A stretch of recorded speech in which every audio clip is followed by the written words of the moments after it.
Hi everyone, what's going on? Welcome to Z Talks episode 18. And yeah, if you're wondering kind of like a little bit about my background right now, I'm currently in a place called Birmingham here in the UK. I'm going to be here for the next couple of days as I'm going to be doing like a video game convention. So yeah, hopefully my Wi-Fi and stuff doesn't cut out, but we'll wait and see.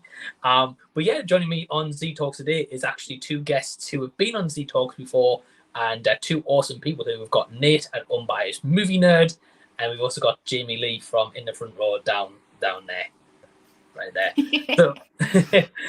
So we have got a couple of questions already. We'll get to them in a second. And over on my Patreon, anyone who's on Patreon also submitted a couple of questions beforehand, so we'll get to those first. Okay. Before we do, Jamie, do you want to just take it away? And anyone who doesn't know you, do you want to just introduce yourself and tell everyone a little bit about your channel? Yeah, of course. So my name's Jamie Lee, and I have a channel called In the Front Row. I basically do movie and TV show reactions, reviews, and I've been lucky enough to interview some people that have been on like Stranger Things, Cobra Kai, my favorite one, The Boys, also my favorite one. So yeah, I like to talk to pretty much anyone in the industry because I'm not in the industry. So I like to talk to them to hear their experiences and learn. Yeah. Sweet. Yeah, and you know, obviously as you've been doing all that, like your channel's been growing. The case of you have been interviewing quite a few people also. And yeah, anyone who hasn't subscribed to Jamie's channel or Nate's, by the way, the links are in the description box below. And recently I actually joined Jamie for two videos, a Cobra Kai photo reveal and a Cobra Kai trailer kind of reaction. Yeah. So definitely check out those videos. And at the moment, you're also working on kind of first time watch series as well. Yeah. And yeah, you've been covering that with Star Wars as well. Yeah.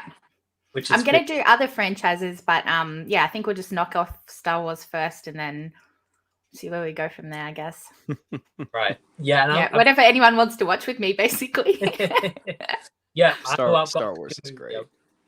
It's pretty good so far. Yeah. I'm 2 down, but yeah, so far so good. No complaints.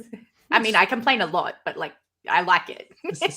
I complain about Luke, bloody Luke, all the time.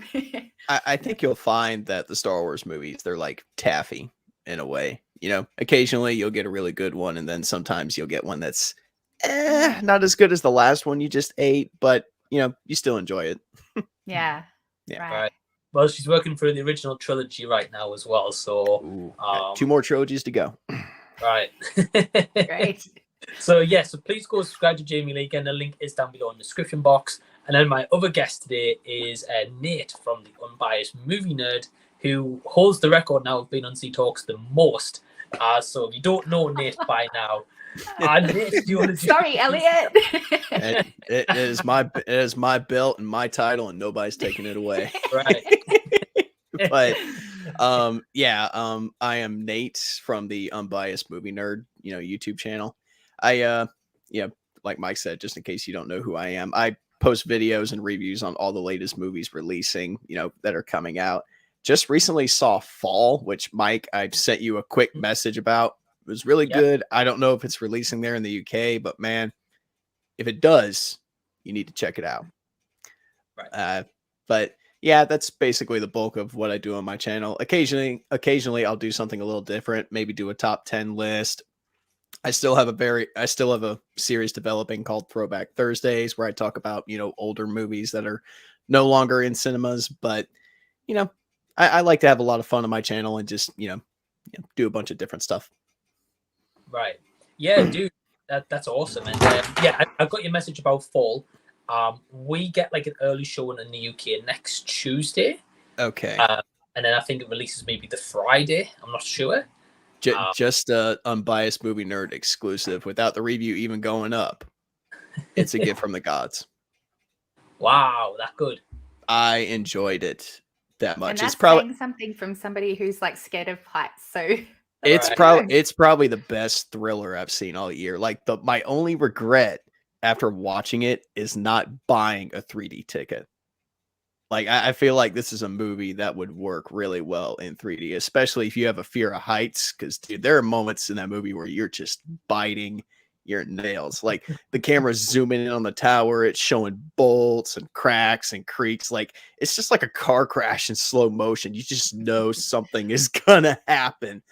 And when shit goes down, oh yeah, it's just an adrenaline ride throughout the entire movie. And it's a low budget movie. I think they did really well with the low budget that they had. And dude, it's got probably one of the craziest, just jaw-dropping twists I think I've ever seen. Sweet. Well, I've seen a couple of reviews for it, and I don't know about the twist, so please no spoilers to anyone in the comments either. no spoilers, especially in the comments. If anyone spoils Fall, holy shit! Like I was talking to my girl about it afterwards, and she was like, "Well, I need to know everything about it." I'm like, "No, you don't." She's like, "What do you mean? Tell me about it."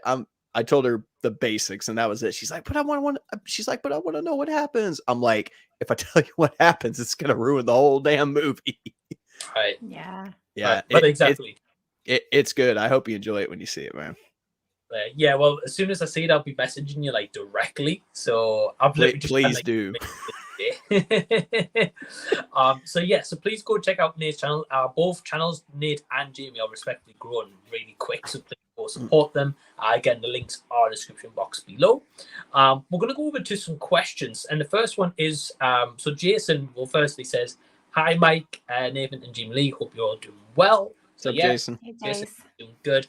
So Jason has left a couple of comments on Patreon, which we're going to answer first. Okay. One of them actually link in with this question by D Movieman, so that's why I'm going to show it. So firstly, D Movieman, hey, how you doing? Thanks for tuning in. He says, "Hey all, Mike, what inspired you to take on the 100 movie challenge, and how are you going to balance that with your regular content?" 100 movie challenge. Yeah, so for anyone who's unaware, recently on like YouTube, Facebook, and like Instagram, I put out a post saying that I want to start watching more movies that I've never seen before. And I kind of left it all to you guys to leave a suggestion as to like what movies I should check out. So I've finished that now in terms of taking suggestions because I got 100 movies. So Jason's question was, how's the 100 movie challenge going? And Dee's asking, how am I balancing it? So I've seen 2 out of the 100 movie list. The first one I seen was The Lost Boys. So finally checked that out for the first time. I think you pissed a lot of people off with that one. I think so, especially Bashard. I saw your post and I was like, shit, Mike, what the hell have you done, man? Well, exactly. And then the second one I watched was a suggestion by another patron, AJ Ford, and that was Yes, God, Yes. It stars Natalie Dyer from Stranger Things. Yeah. A pretty okay movie. So to answer your question, Dee and Jason, is I'm going to be, ideally, when I've watched a few movies, I'm going to maybe try to do one upload a week. Where I'll do, I don't know, I might call it like viewers' choice movies or something like that, or 100 list movies. I don't know, I haven't got a name for it.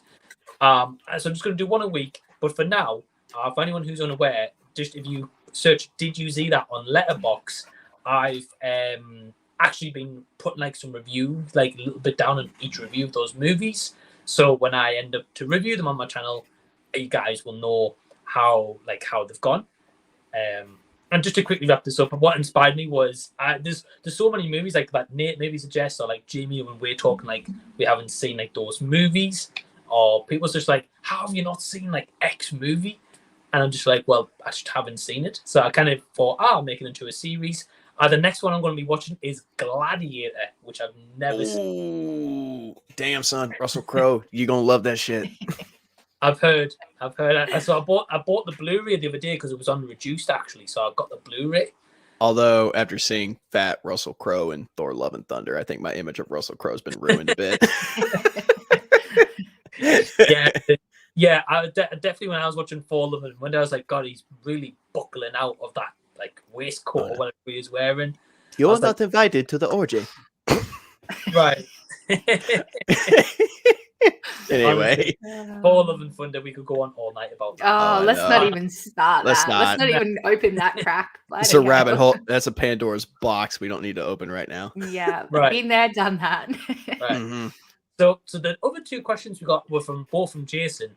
So the first one is maybe more for like Nate and Jamie because I've not seen this. So the first one is Jason was asking, have any of you guys seen House of Dragon, the new Game of Thrones prequel? No. Nope, I didn't not watch yet. Game of Thrones originally, so no, I don't think I would fit this.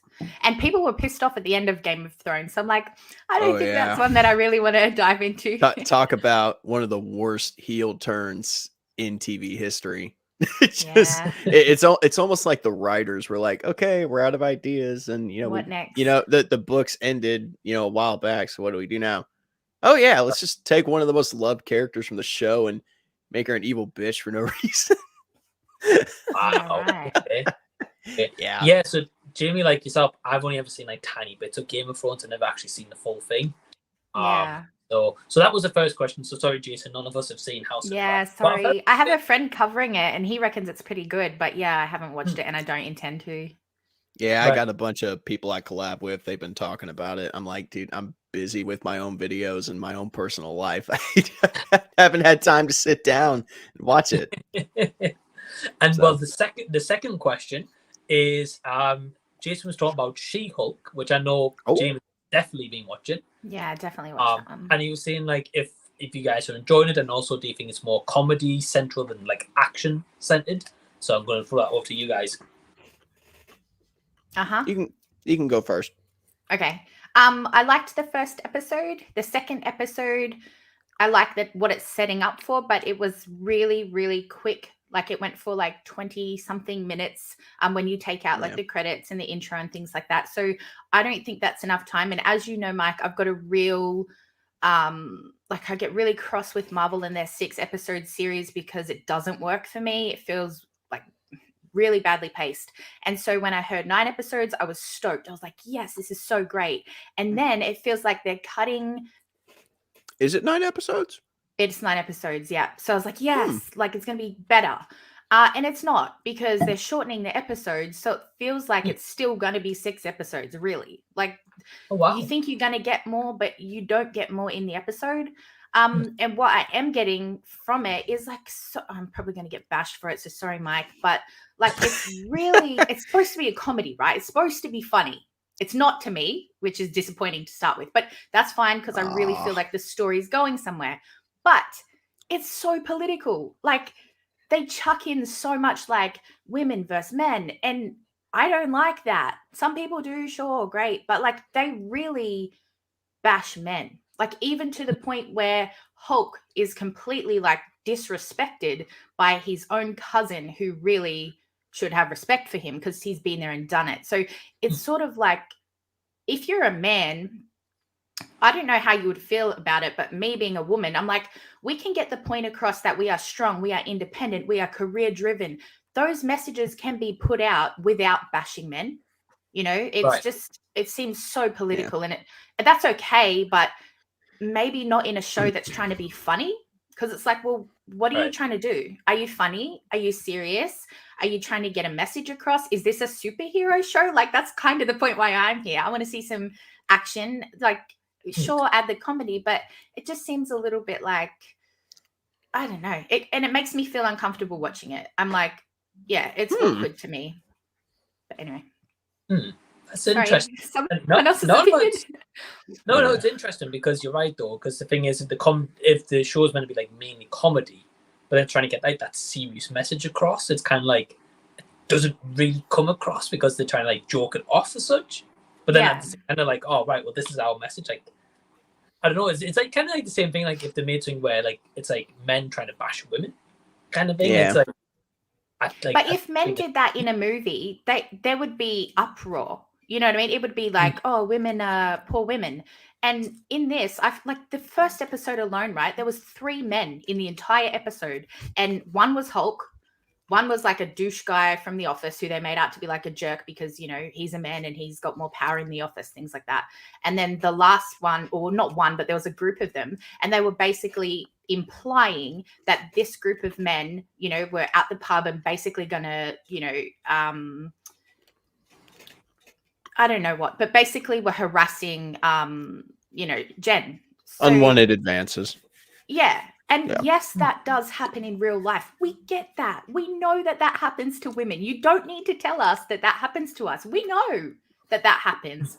So just having that scene in there in general did absolutely nothing to the story. Absolutely nothing. It was like, why did it need to be in there? Same with last night's episode. Sorry, I'm getting a little bit heated and a little bit deep. But last night's episode, same thing. There was like the same douchey guy from the first one. We already know he's a jerk, right? We get it. We got that from the first episode. He's We a got total it. asshole. Yes, one line he said he's a douche. Got it. Cool. But then they put him in this and he's like, oh, I see a hot woman. I'm going to go talk to it. Talk to it. What? Like, why? Why are we its? Why are we just things for men? Like, that's just such a dumb line that was thrown in to purely get people to talk about like pronouns and men versus women and how men look at women. And it's just like, that's a topic that I don't think needs to be addressed in a freaking superhero movie that's supposed to be comedy. I'm not feeling it. Sorry. Anyway, but in saying that, I really like the show and I really want to see more like of the legal stuff, like her, like the Daredevil side of things. I think that's cool. You know, like in the courtroom. Do you like the show? I do, but I just have I have a real big issue with that whole I know. thing. I'm just pulling your string. Yeah, take that out, and I really like it. She looks great. Like I like the story, where it's going. But yeah, fire out. There we go. Yeah, thanks, Space. Great question. I'll make mine super quick because I got two things going through my mind right now. I am either the biggest Marvel simp on the planet, which people have accused me of being in the past, or I really am the unbiased movie nerd that I claim to be, because I mean, I enjoyed everything about the first two episodes. So I'm kind of on the little bit of the opposite spectrum a bit. I think the show, I didn't, and look, I get it. You know, I get the political pandering and, you know, all these messages about, you know, women are better than men, or, you know, men bad. You know, it can get a little overbearing and a little annoying. You see it in every piece of media, movie, television, you know, music. You see it everywhere today. It doesn't really piss me off or enrage me like I know it does a lot of other people, you know, because, you know, I know it's just, you know, people have said stupid shit like that ever since the dawn of time, you know, and people are going to continue to make idiotic statements like that for years to come. It just, I don't know, it just doesn't bother me. You know, when she's when she's being political and, you know, trashing on Bruce or talking about this guy or this man or whatever, you know, it being a comedy, I'm not looking at it as, you know, a political thing or a gender thing. I'm looking at it as, you know, part of, you know, the show. It's part of, you know, it's part of the spectacle and the story that I'm watching right now. So I don't know. I mean, there were just a lot of things that she was talking about that really got me laughing, you know, really hard. You know, I laughed really hard in the first one. What made you laugh? Like, what was something that made you laugh in it? I love all the fourth wall breaking she does. I think it's hilarious. Okay. I mean, and, you know, believe it or not, I had to defend this the other day on another stream because they were all ragging and raving about how, you know, She-Hulk shouldn't be doing that. You know, I don't know why the hell they decided to do this. I'm like, you do know She-Hulk has been around since the 80s, long before Deadpool was even a thought. So if we're talking about characters that break the fourth wall, technically She-Hulk is the OG of doing that. So, I mean, it's nothing new for her character. I will back you up a little bit. Do I think, you know, the political talk and, you know, the gender politics is a little overbearing? Yeah. But, you know, I mean, 9 episodes, we just got to stick it through and, you know, just move on. You know, stuff like this is not going to be for everybody. And, you know, I've learned to just roll with the punches and enjoy stuff for what it is. Because if I sit there and I think too much, you know, there's nitpicking and then there's just completely tearing something apart. You know, if I sit there and just completely dissect and tear something apart down to the bare minimum, I'm not going to enjoy it or enjoy the good stuff. So, yeah, the politics and the gender politics can get a little annoying, but I'm still enjoying what I'm watching. Yeah, same. And I really like that they're including like the family aspect to it. You know, like she went and sat down with her family and stuff, because that really worked in Miss Marvel. I really think That was Sorry. one of the, that was one joke I really enjoyed earlier because I watched the episode before I went to work today, and I like the one line. I like the second one. I like the line her dad has where he's like, "So what does Hawkeye do when he shoots those arrows? Does he just How does run he get his around? arrows back? How does he get his arrows back? Does he just run around picking them up after he's done?" Yeah, that was good. Because that's a thought that's always crossed my mind anyway. I'm like, how the fuck does he get them back? You know what I mean? How do they just keep, like, you see him making them, you know, but like, how does he actually get them back? Because you can't make that many arrows. Right. Is there just a bunch of leftover arrows that Hawkeye shot just left in New York somewhere or in Sokovia? You know, subtle stuff like that. I get good kicks out of, man. It's really not that hard to make me laugh. So, right. Yeah. Well, I'm glad you guys are enjoying the show. I've not seen it. Oh shit, dude! I'm sorry. No, it's cool. Yeah. I mean, well, firstly, Jason, thank you for the question. But yeah, I mean, it's definitely a series like you guys are saying, like you're enjoying it. Maybe there's odd bits that maybe shouldn't be in there. Maybe bits that like aren't working, like jokes and stuff. You know, to be honest with you, like recently I haven't really been feeling like watching a Marvel series. Like I didn't check out Miss Marvel. I know the ending, so I'm like, right, well, that's all I kind of need to know from that story. That's all I need to know. There's a lot of people that are upset about that ending. I'm like, Marvel's gonna do whatever the fuck they want to do. And you know, I feel like, just to kind of go back to She-Hulk for a split second, I did it, you know, just kind of going back to the politics and shit.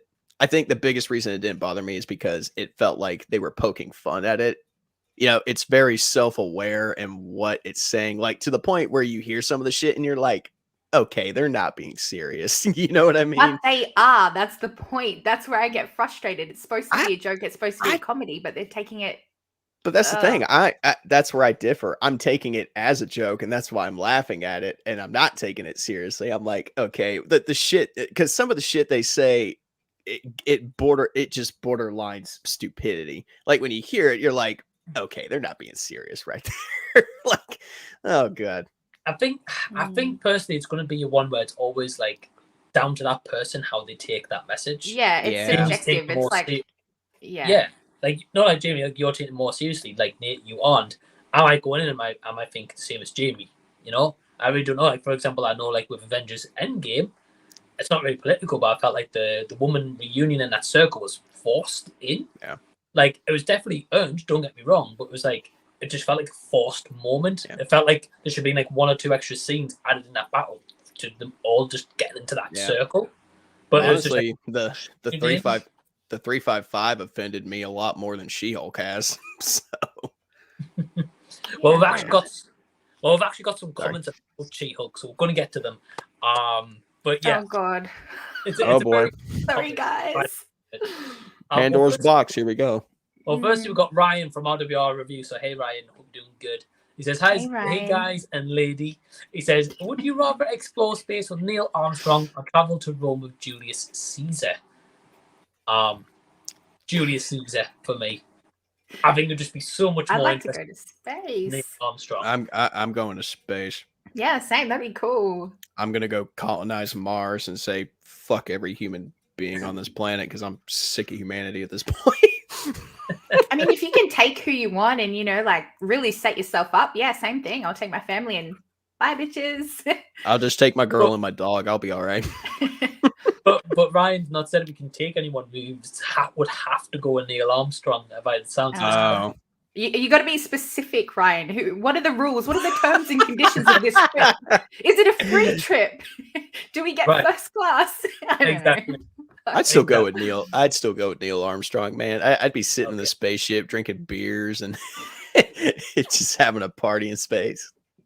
And yeah, do we survive in space? Like, you know, we're going to go there and we're going to live, or like, you know, do we have to create that technology? I mean, I'm expecting to go to Rome with Julius Caesar and be killed by the end of it, but I'm going.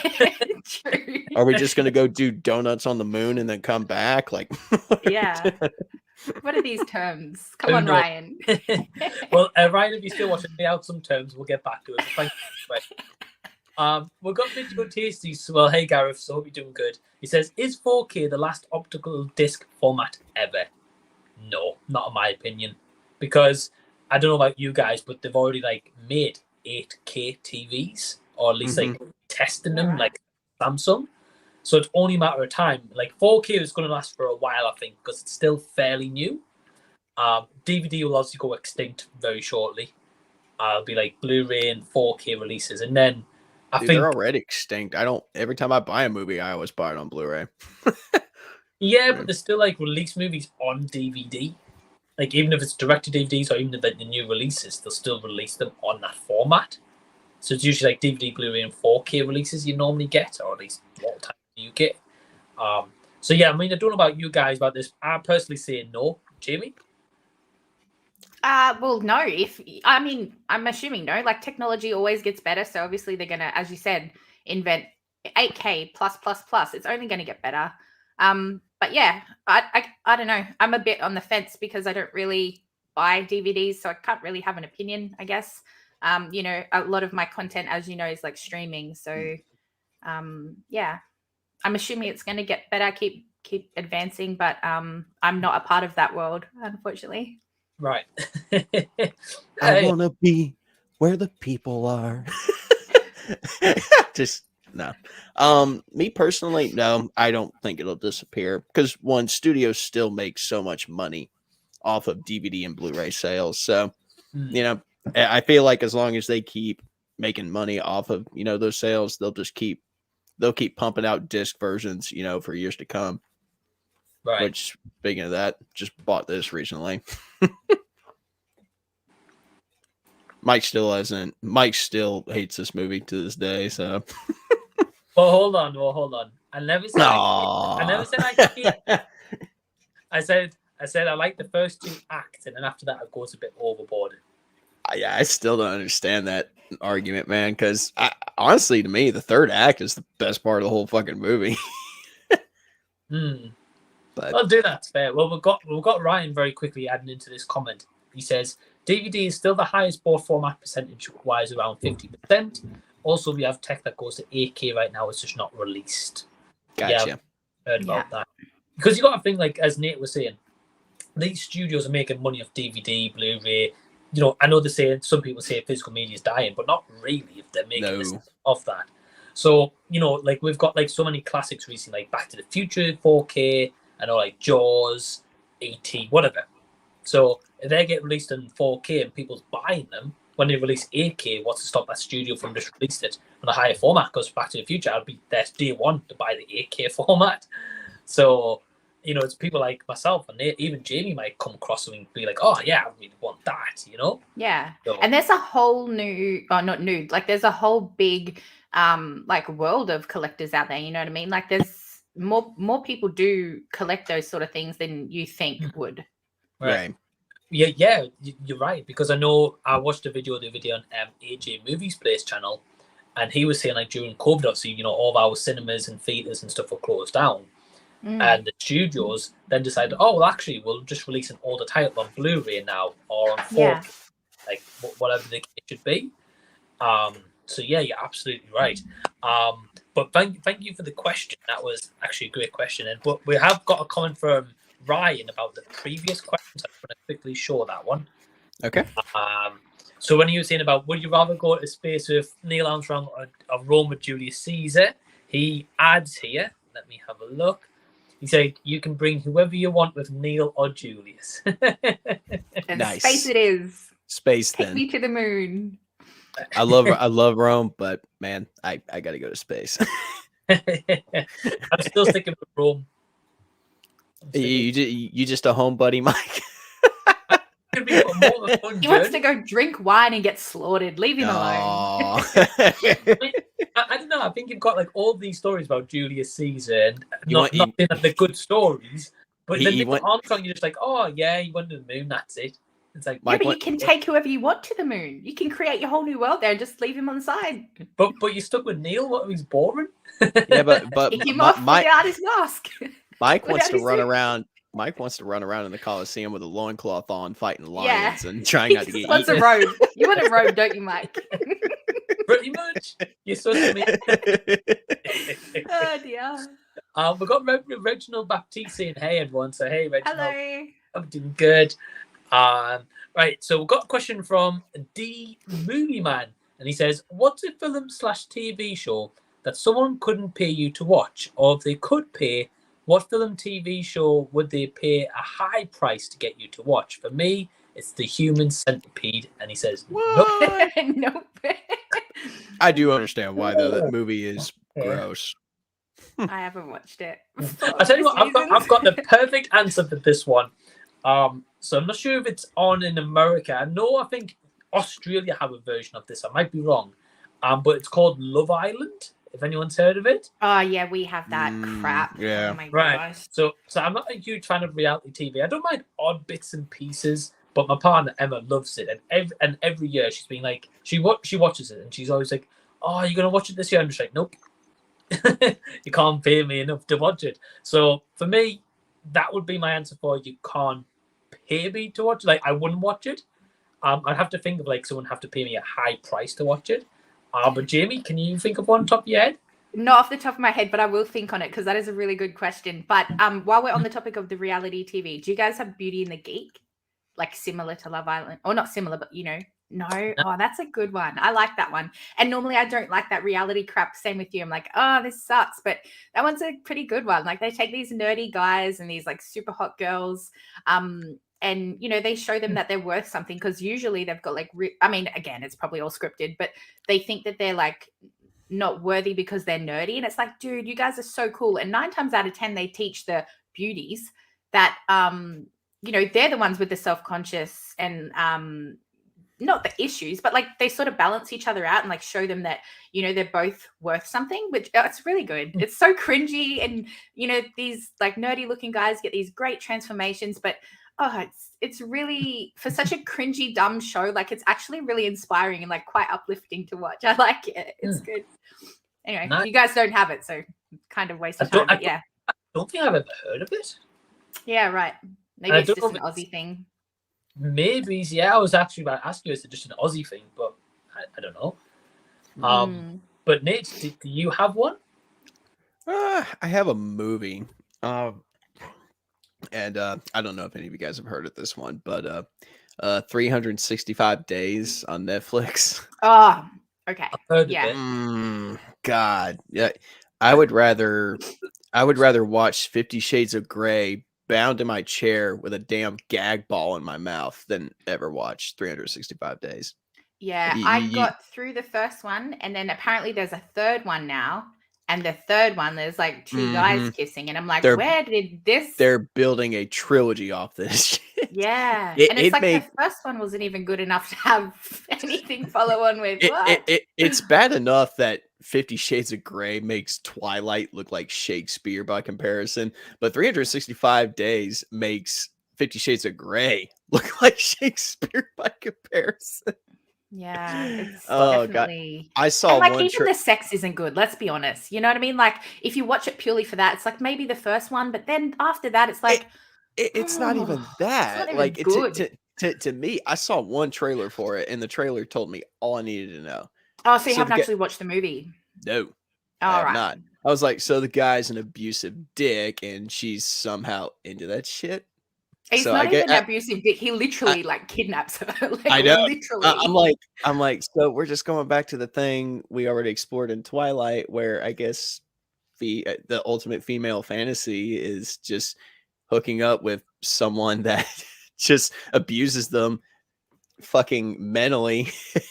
I'm like, I don't get the appeal of this. I really don't. The only people that enjoy this are teenage girls and middle-aged women who have not been laid in a very long time.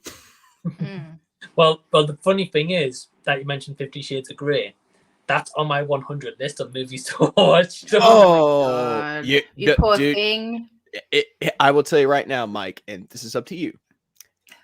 You can watch this movie sober, but if you do, you're gonna regret it, like really bad. Like 5 minutes in, you're gonna be like, "This is the dumbest shit I have ever seen."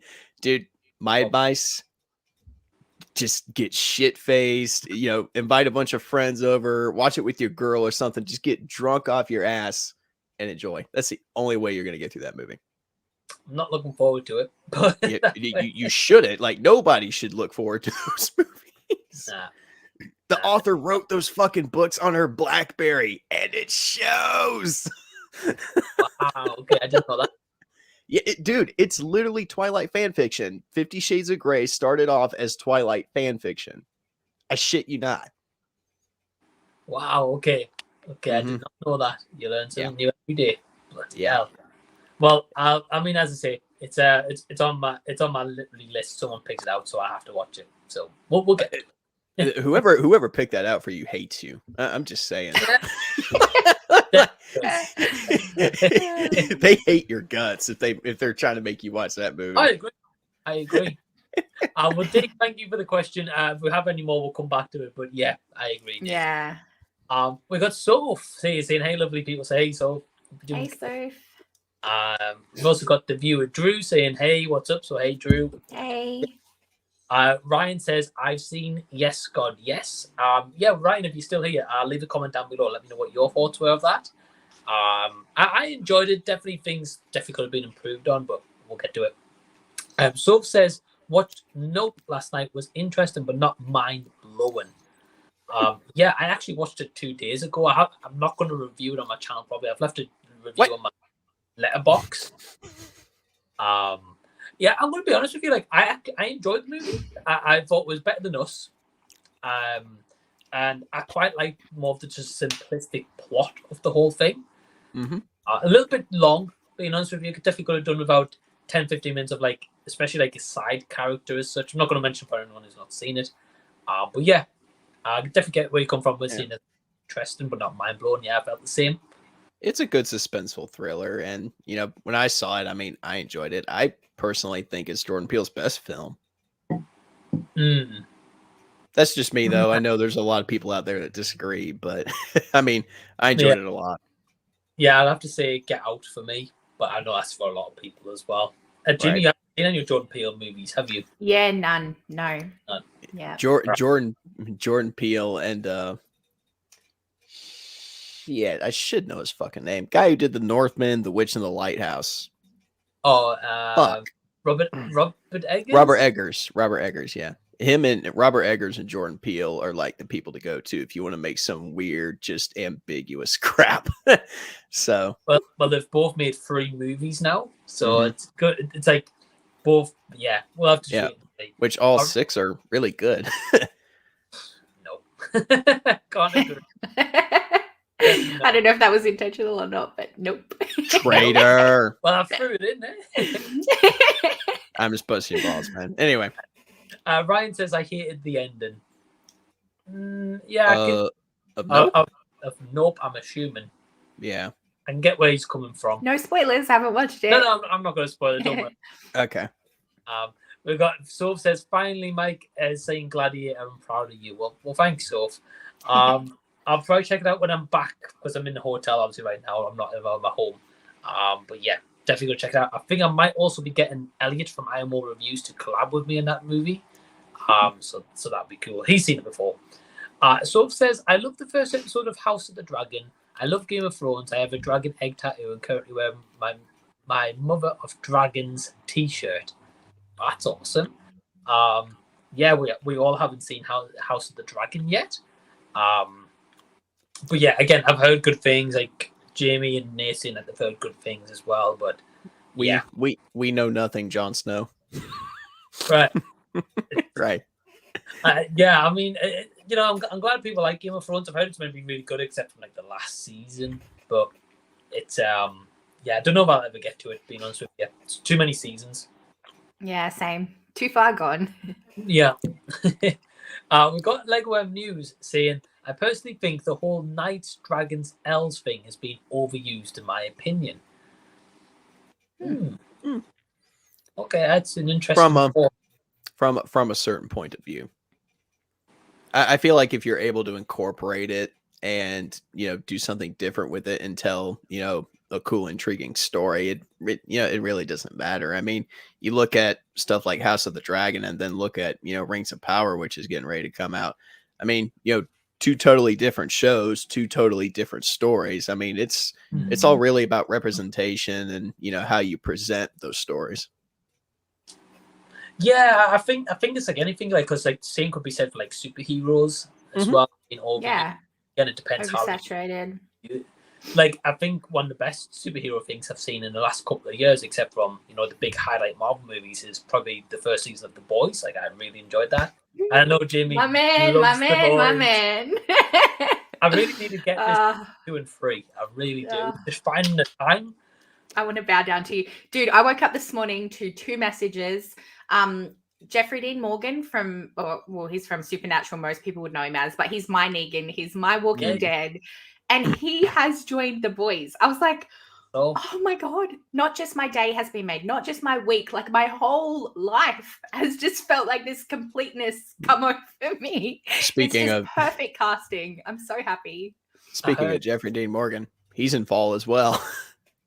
No. Yeah, he's in Fall. He plays the dad of one of the characters. Oh, he always plays the dad, don't he? His dad, his Supernatural kid's dad. I've seen his Instagram photos, man. He seems like a great dad. He's a perfect dad. Yeah, perfect husband, perfect dad. Really beautiful man. But wow, that's so cool. I might have to watch it now. Like, I was a little bit scared to watch it because when I look at it, like, it reminds me a lot. I don't know if you guys have this ride in your theme parks, but it reminds me of like the Giant Drop, which is like this ride where you go like all the way up this tower. And then it just like, literally drops you. And I'm petrified of that ride. And I just look at that and I think, no, not for me. Have you seen 127 Hours with James Franco? No, I don't want to watch people chop off their arm. Come on. It's literally that movie on crack. Yeah, right. It mixed with elements of heights. Like, if you got a huge fear of heights, yeah, this movie will play off that every chance it gets. Yeah. So is he in it a lot, or like worthy enough for me to watch it, or nah? Wait, say it again. I can't imagine he's in a lot, because I mean, I know the main thing's about like 2 or 3 people, like obviously stuck up a height. So I'm assuming he's maybe just be like, go have a good time. Yeah, bye kids. No. Well, I can't really talk about why they get there without going into spoilers, but there's a reason that they are there. It's not that they're just like, well, we're going to do this just cause. You know what I mean? But no, I think they give a good enough reason for them to be there. So, fair. And Jamie, what's your second piece of news?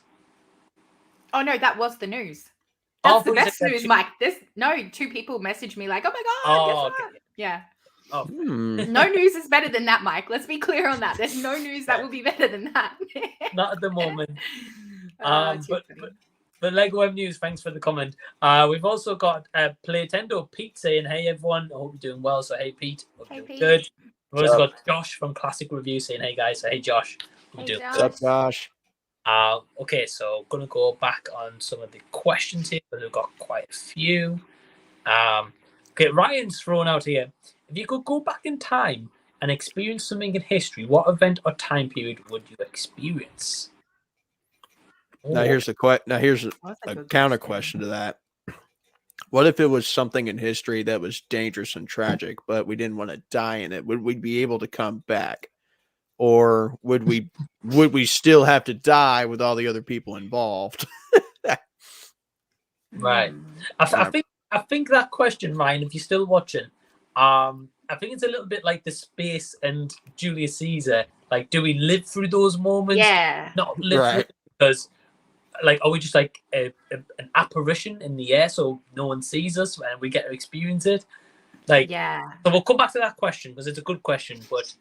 What are the terms and conditions with it? Yeah, exactly. Lego M News says, I'm not even going to lay a single finger on She-Hulk. There's a lot of people that are like that. As in literally, because there's a lot of people who are like Rashad, for example, who's like, I want to propose to her. Like, he loves her. So yeah, I'm assuming you mean like you don't want to dive into the whole She-Hulk movie rather than that she's not attractive.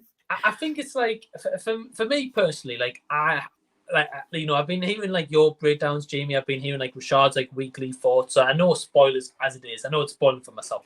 I know them anyway. So it's kind of like I kind of want to like hear your guys like thoughts in the full season, like when it ends, in a way. And like if you guys think like, right, this is a really good show. It's got some really good cameos. It's got like maybe some big big implication spoilers. I might go check it out, but I feel like, for example, just Miss Marvel, like I know the end, and I'm like, right, well, I don't need to see the series because it's just going to lead to the Marvels movie, and all it is like you know, they can teleport between each other, whatever the case should be, and I'm like, right, well, I know what happens now. Thank you. So you don't know about the teaser because there's another teaser in it for something else other than the Marvels. I think I've heard about it. I'm not too sure. I'd have to go back and check. I'll say it, but if she hasn't seen it, I don't want to say it.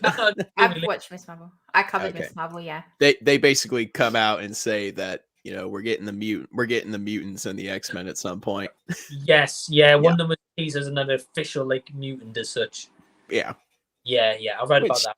Yeah, there's a lot of people out there making a big deal out of that change. I mean, I don't know that much about Ms. Marvel or care that enough about Ms. Marvel to care about that change, so it didn't bother me.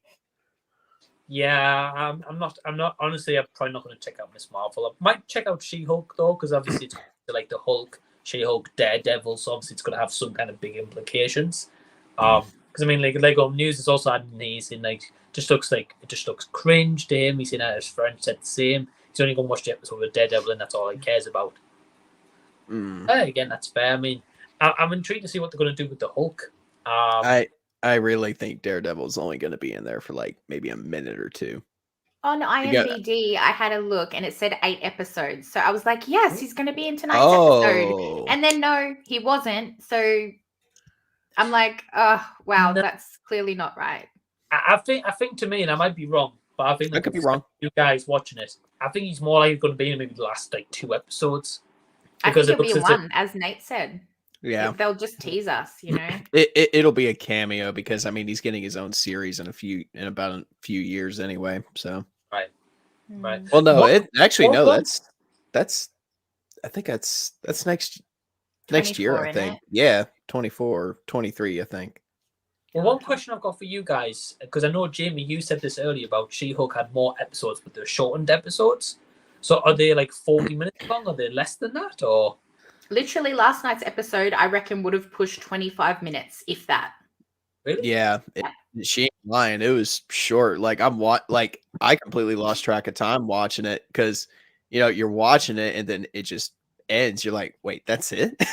Oh, wow. And as I said, it's so disappointing because they shove in my opinion, they shove so much political shit in your mouth that, like, they could explore other things, like show us how the public are reacting to her becoming She-Hulk.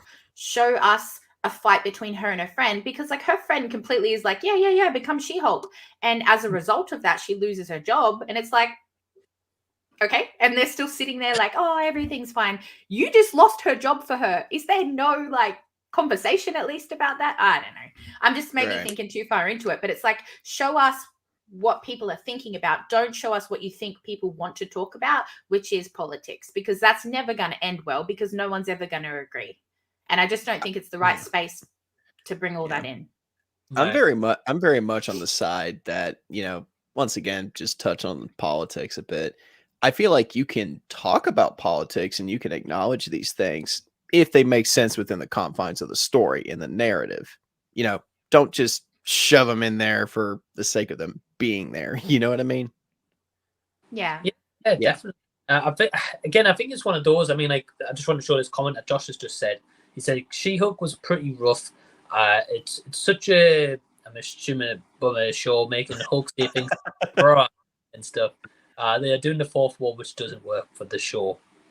Yeah, I mean, Josh, you might have missed the beginning. Nate was saying that, like, She-Hulk apparently broke the fourth wall, like, originally, like, in the comics, like, in the 80s, I think you said. So she did. Maybe it's why they've included it. Again, it goes back to, like, this whole debate about the Hulk, which I'm on the side of Rashad. If anyone checked out Rashad's videos, like, I love the Hulk, but in the last kind of entries he's been in, like, they just made him, like, totally, like, dumbass. And I'm just like, that's not him. Well, it's very much the same thing with Thor. You know, people have been saying the same thing about him. You know, they've said, you know, he's kind of become just a big, goofy dumbass as well. But the thing with Thor, though, is, like, they worked his character so well in, like, Endgame, Infinity War, and Ragnarok. Like, that worked well. But then Love and Thunder, they just went, like, overboard with him, and it just didn't work. I mean, there's a lot of things about that movie that does not work. And again, that's going into like a different subject, because we could honestly do a live stream about 4 of them Thunder all night. Oh, totally. Yeah. Which we're not getting to. The thing that I liked about this She-Hulk is that in the trailer, I thought the same thing. I thought, oh my God, they're nerfing Hulk as well. You know what I mean? Dumbing him down like Thor. Like, oh, I just thought it was going to be a total like flop.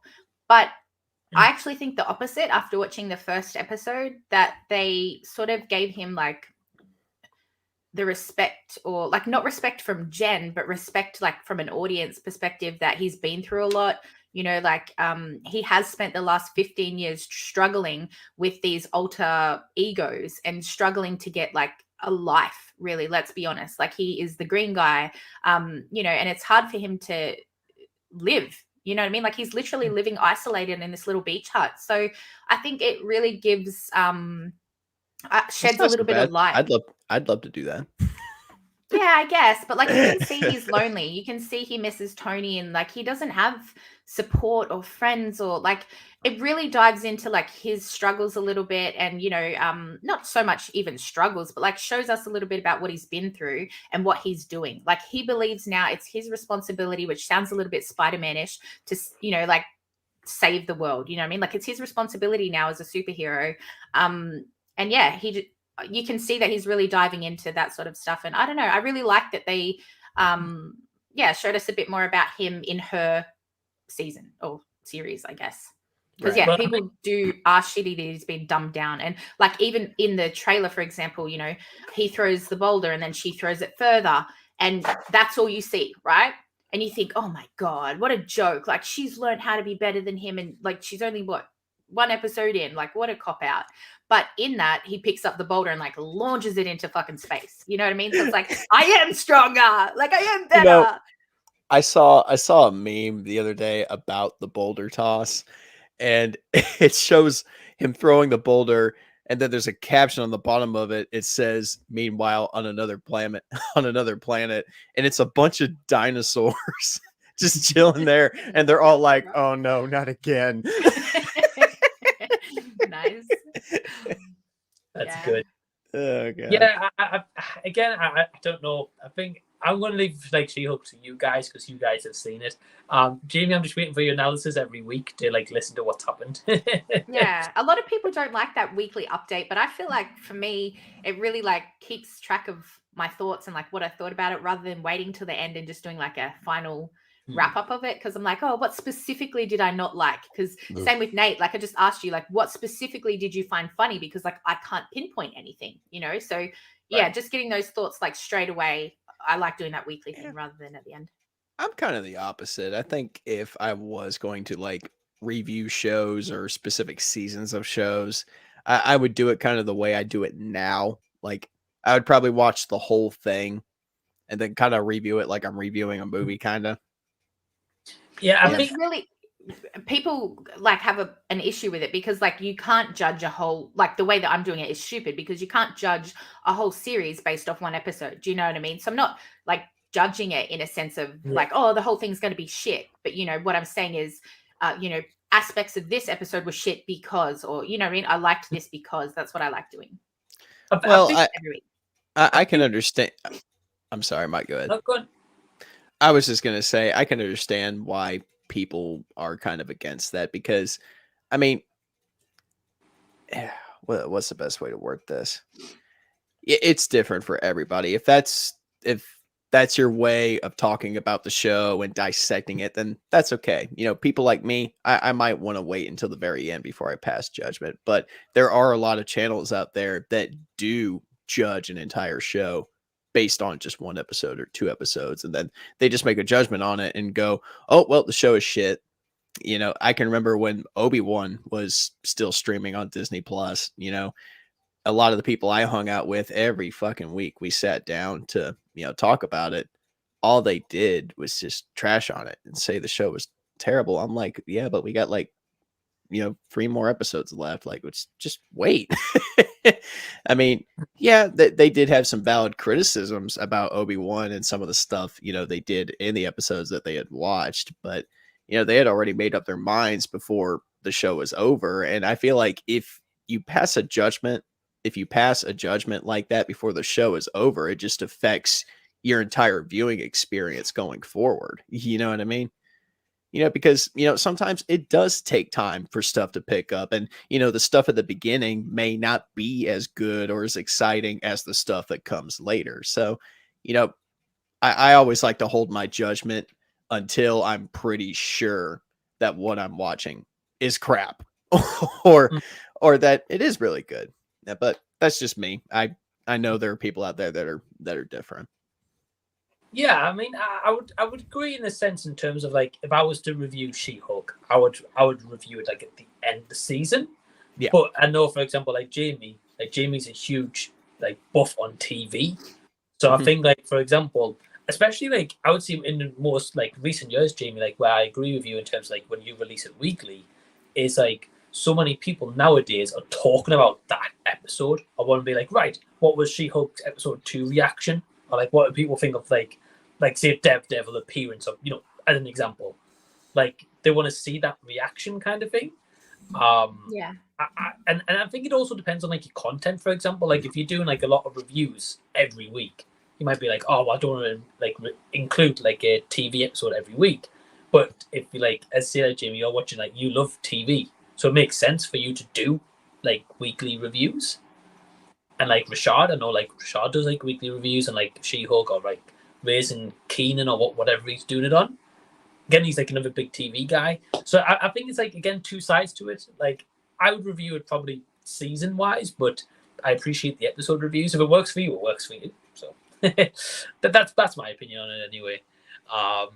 But we've got viewer Drew saying, good news, everyone. So the entire thing of The Prestige last night. Okay, I've never seen Prestige. I'd like to see I don't know if it's the first movie of that, The Illusionist with Edward Norton. I might be mistaken. I'm pretty sure that was first, and The Prestige meant to be like a sequel to it. Jamie, have you seen Prestige? Haven't even heard of it. Sorry, no. Nope. I haven't seen them.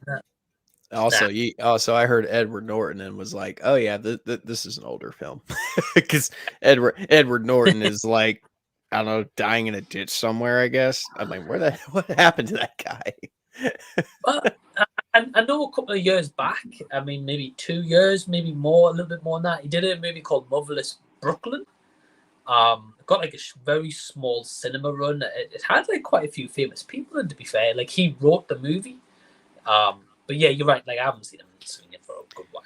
Well, I know Edward Norton is a very passionate guy when it comes to his projects, but I feel like he's one of those people that gets too passionate, if you know what I mean. Yeah, I think that's why they recast him as the Hulk. Like, yeah, Mark Ruffalo, because he was like wanting to make the Hulk something like a really serious Marvel movie. No, like now we don't want that. But it's the Hulk. I mean, how serious can you make that? You know what I mean? Who knows? That was one of my. Oh, sorry. No, go on, Jimmy. That was one of my favorite lines of last night's episode when Hulk was like, a lot's changed since then. I was another person, literally. That was so good. That was the one line where I was like, yes, you nailed that. Breaking the fourth wall. I mean, literally, he was another person back then. Yeah, that was a good line. That made me happy. So, anyway, sorry, Mike. Sorry, Jace. That is funny. No, it's fine. Yeah. Don't worry about it. Jason just says, hopefully someday I'll ask a question about a movie or TV show Mike has seen. I hope so, Jason, so I can actually answer the question. Don't feel bad, Jason. Sometimes I'll get on Mike's streams and I'll go on a rant about a movie that he's never seen before and won't even give him a chance to speak. And when I get done talking about it, he's like, well, cool, but I've never seen that before. I'm like, fuck. Yeah. You're not alone, buddy. That's like me with AJ Ford. Every time I comment, oh, what movie are you guys looking forward to? I'm looking forward to this. AJ's like, it was shit, Jamie. It sucked. Like every time he shut me down, I'm like, oh man, we don't like the same shit, do we? And same with D. D asks like great questions, and I'm like, I don't know. I have to think. I don't know. I'm gonna think. You're like the little kid that just drew a picture and you're so proud of it and you try to show it to your parents and they're like, yeah, honey, that's cool. Yeah. just don't acknowledge you at all. Yeah. You're Oh no, like, he's "Aw." beautiful. He's a great guy. He acknowledges everything, but Yeah. you know, I was just like, I don't know, something like, oh, this new superhero show is coming out. Are you guys excited? And he's like, no, there's so many superhero shows already. Or like everything was just, no, Jamie, shut up. My mom he can mom say did that, that but, you to know. me. My mom did that to me when Infinity War was coming out. I remember when the first trailer for Infinity War dropped, and dude, I was sitting in this room screaming my head off just watching it. I was so excited. I came greatest. running out of the room. I was like, oh, I remember what I told her to this day. I was like, oh shit, that Avengers son. And she's like, that's cool, honey. I'm like, Yeah. Oh. I was like, buzzkill. Just walked away. I'm not saying that AJ's that at all. I love AJ, but yeah, I'm just saying like every time that, you know, I just didn't know how to answer or not answer anything, but you know what I mean? Like everything that I was like, hey guys, I'm excited. And he's like, no, that sucks. That was shit. Yeah. The movie's shit. Yeah. And that's AJ, probably AJ 9 times out of 10 true. Mike, Yeah, Mike, AJ have you is seen awesome. Mike, have you seen The Mist? No, it's fucking crap. The Mist was great. Did you I say love that, the- Mike? No, he didn't. Oh, He didn't. thank God. I'm I was just, going to say. I love the Mist. I've The not Mist seen with it, so I can't tell you if it's crap or not. Oh, you should watch it. It's really The good. Mist with Thomas Jane, dude. It's I've heard. top 10 personal most fucked up endings to any movie I've ever seen. I've heard it's got some big twist to it as well. Honestly, you guys can mention a TV or movie. I've probably not seen it, but that's why I thought it's not as much. It's not as much of a twist as much as it is just a case of timing. I think she knows what I mean. It's good. Watch it, Mike. Watch it. Add it to 101. I will. Well, not 101. I'll do it for the next 100. That'll be the first one. Jamie. I've got Retro Girls saying, hey, Retro Girls will be doing good. Yeah, once I complete my 100 movies challenge, I'm going to ask again for more recommendations. I mean, obviously it's going to be probably 100 weeks time till I do that. But true. Yeah, Jason says I thought it was funny in She-Hulk when the dad asked about Hawkeye. Yeah, we were talking about that earlier. And Lego News says She-Hulk actually kind of confirmed that Wolverine is MCU apparently, and it was an Easter egg. Okay, cool. I hope so. I don't think it'll be Hugh Jackman, but I think we'll get definitely. I think Taggart Egerton. I don't know how he says his name. I think he's met with Marvel. He might be the Wolverine. She-Hulk also kind of confirmed that Ghost Rider is in the MCU as well, because in one of the trailers there's a poster in the background. Like she's walking in front of it. Like if you blink, you'll miss it, but if you slow it down and look, it says something along the lines of the amazing Johnny Blaze, and he's on a motorcycle jumping a ramp. I'm like, oh. So Marvel's already they're already laying seeds like for them. Doctor Strange and stuff like that. Yeah. So it's only a matter of time. I got Cherokee Key with a love heart as well. Hey, hope you're doing good. Love you, baby. That's my girl. Awesome. Well, hi. How you doing? Okay, so this question's just for Jamie, and it comes from D Movieman, and he says, Jamie, are there any particular Australian films that you'd recommend to those of us who are interested in checking some out? I've heard great things about Muriel's Wedding. So take away. Yeah, definitely that. I mean, that's not on the top of my list, but that's a very well-known one. I just watched one the other day. I did a review on it, and I'm pretty sure that it's going to come out overseas. So I'm hoping it goes to the UK, and you can watch it, Mike. Is that the Boston Rocket? Yes. Oh, yes. It is really good story, but also, I really think that it represented Australia well. Like, it really showed not just our beautiful country, because a lot of movies do that. You know, we've got a beautiful place, so it's easy to do. But just how we live, how we spoke, what we did in the 80s and 90s era, all of it just really showed how our life, or my life specifically, was. And I don't mean story-wise, because a lot of it is to do with the fact that his dad was dealing drugs and things like this. So like not in that sense, but like just in the bigger scope of things, I think it really related to a lot of Australians and how, life was back then for us. So definitely that one. Also, The Dry was really, really well-known, good one as well. Nice. Again, I don't watch a lot of movies, so I have to like sit down and think about ones that I specifically watched that were Australian. The Dressmaker was another one. Liam Hemsworth's in that. Kate Blanchett, I think. So yeah, I'd have to sit down and write a list, but definitely Bosch and Rocket, because that's like current. It's out here for us now in cinemas, and hopefully you guys soon. But yeah, I'll get back to you, Dee. I'll write you a list. I actually answered your question. Oh, and to go with the other question, I would say war. Like, I don't like war movies. So maybe, you would have to pay me to watch something like that, because that's just a little bit heartbreaking for me. I don't like them. You wouldn't watch Saving Private Ryan or Hacksaw Ridge or anything like that? I think I watched Saving Private Ryan with my dad like a very long time ago, and I didn't even get through it, I don't think, because it was just too sad. I don't like that stuff. And I watch movies like to escape, you know what I mean? I want to escape the bad things in real life, or I want to experience things that I haven't or I don't. And with war, I just think like, oh, it's so real, like it does happen, and that is present in life. Yeah, well, so I don't know. If you thought Saving Private Ryan was hard to get through, I won't even tell you to watch Hacksaw Ridge. Yeah, and again, I was quite young, but I don't like that stuff. That movie's Mel Gibson as fuck. Yeah, right. Yeah. Well, that's an awesome question by Dee and Jamie. Yeah, I'm glad you could answer that one, because especially when it's movies, a lot of times like I haven't seen that movie. So yeah, what's a movie? We've actually got AJ Ford here saying, "Hey guys, hey. I love you, AJ. I'm so sorry." Absolutely. And Josh also says about the question. He says a decent Australian film is Little Monsters. I'm assuming that's with Josh Gad.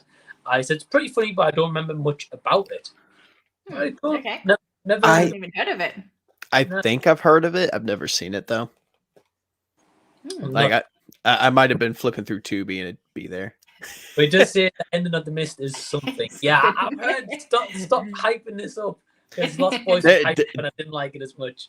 Just without spoiling it, there's a lot of people out there that really do not like the ending. But dude, even Stephen King went on record and said if he had thought of the way they ended the movie, while he was writing the novella, he probably would have made that the ending. He said he liked the ending a lot.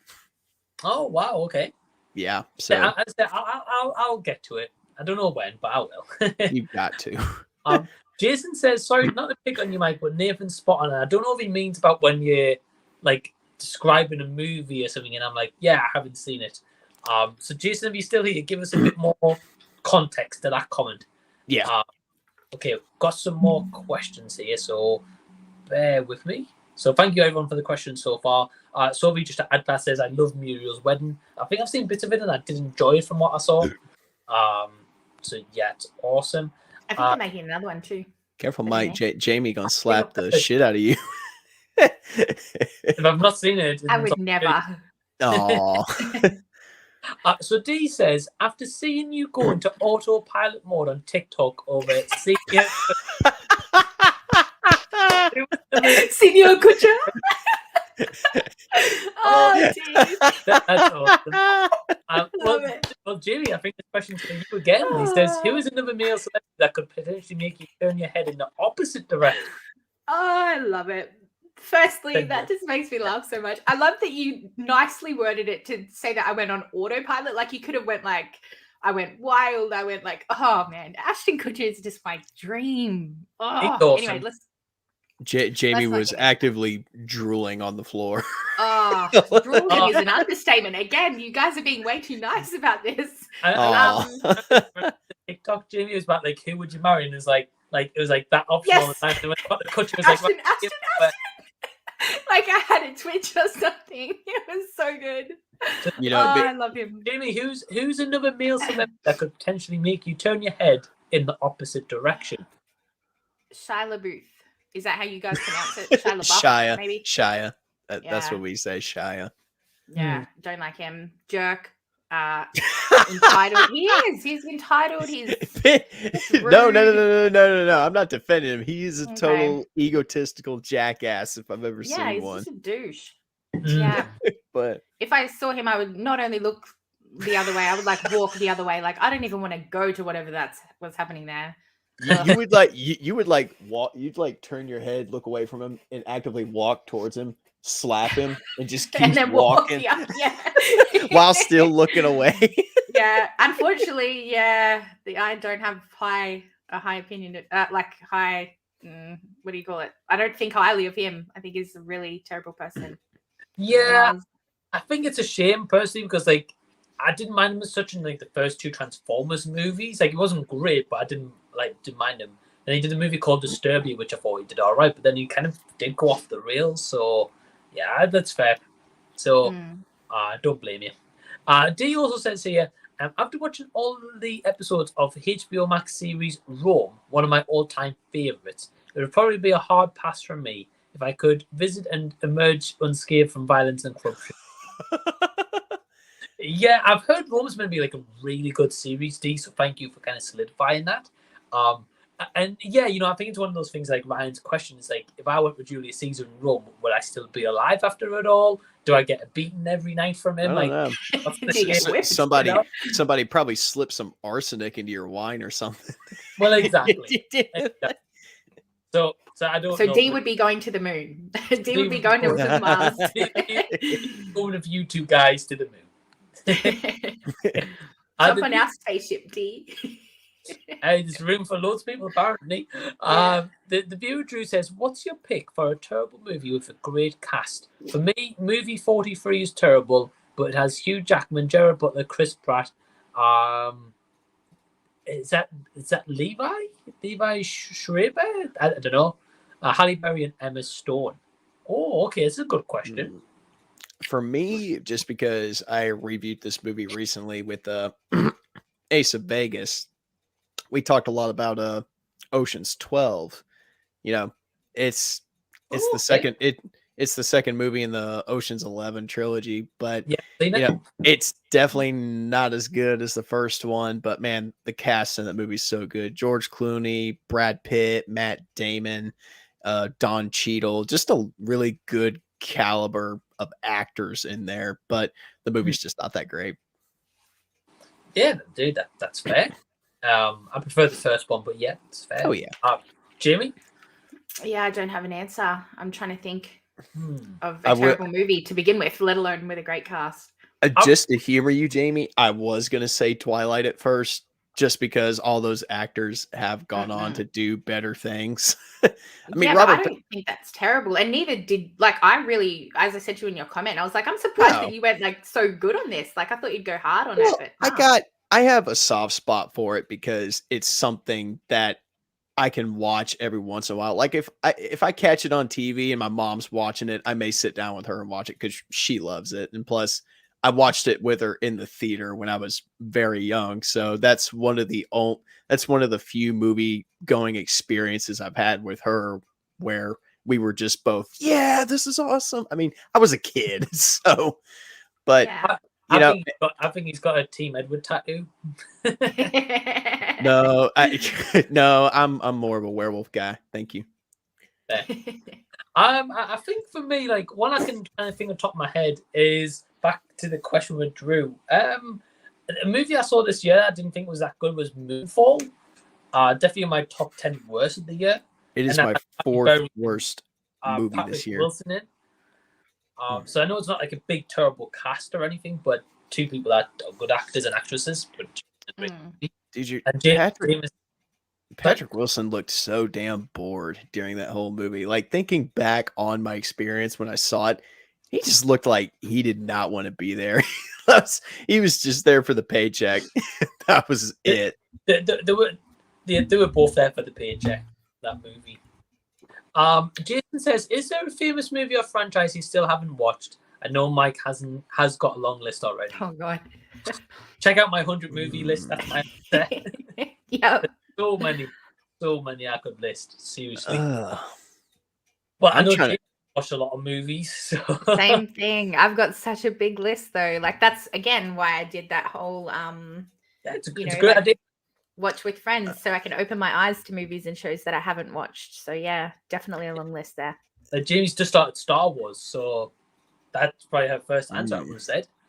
Yeah. Once again, me and Jamie are on opposite sides of the spectrum. Like that face I was just making a second ago, I was literally trying to think of something because I feel like my uncles raised me well enough. They've shown me every piece of cinema from their time that they could possibly show me. But I did remember one, and that's Star Trek. Okay. Yeah, well, Yeah. I've only seen the newer movies, not the old ones. I've seen the newer movies. I have not seen the older movies. That's mainly what I'm talking about. You know, Yeah. I think I've seen bits and pieces of Wrath of Khan. But other than that, I haven't watched any of the older movies. I haven't seen The Next Generation, you know, the TV show. I mean, there's just I feel like you need a really acquired taste in order to sit through that. I don't know. I just watch it and I'm like, I get it. It's old school sci-fi, but I just don't see the appeal. But there's a lot of people out there that say the same thing about Star Wars. But yeah, I'm one of the biggest Star Wars nuts in this stream right now, I think. So, well, Jamie will be very shortly. He's catching up. Yeah. So. I definitely like it. But with my one, there's Elliot was saying like The Godfather because I haven't watched any of that sort of stuff. And then another friend of mine, he wants me to do the Fast and the Furious sort of movies. So they're probably my next. I know. I'm like, maybe I'll watch one. If you really want to do that, just go all the way up to 7 and stop. Like 7's where I stopped, and anything after that has just been wow. And they're already talking. They've already said that Fast 10 is coming. I'm like, what else 10. can they possibly fucking do? Like the only thing they could do left at this point is have a giant ass crossover where Vin Diesel is riding one of the Raptors from the Jurassic World movies on the moon while he's fighting Optimus Prime, while the Rock is inside him, like he's inside Optimus Prime, like a damn Megazord or something. I don't know where they could go or what they could do at this point. Yeah, I haven't heard good things beyond, a few. Wait, people have given me shit for, praising certain movies that have a complete just misunderstanding of how physics and gravity work, and then shitting on movies that do the exact same thing. But the thing I've tried to explain is that there are certain movies you're allowed to do that in because, I mean, if it's a superhero movie and somebody does something ridiculous, you're not going to go, oh, well, that's unrealistic. It's a superhero movie. You know what I mean? They're superhuman. They can do that shit.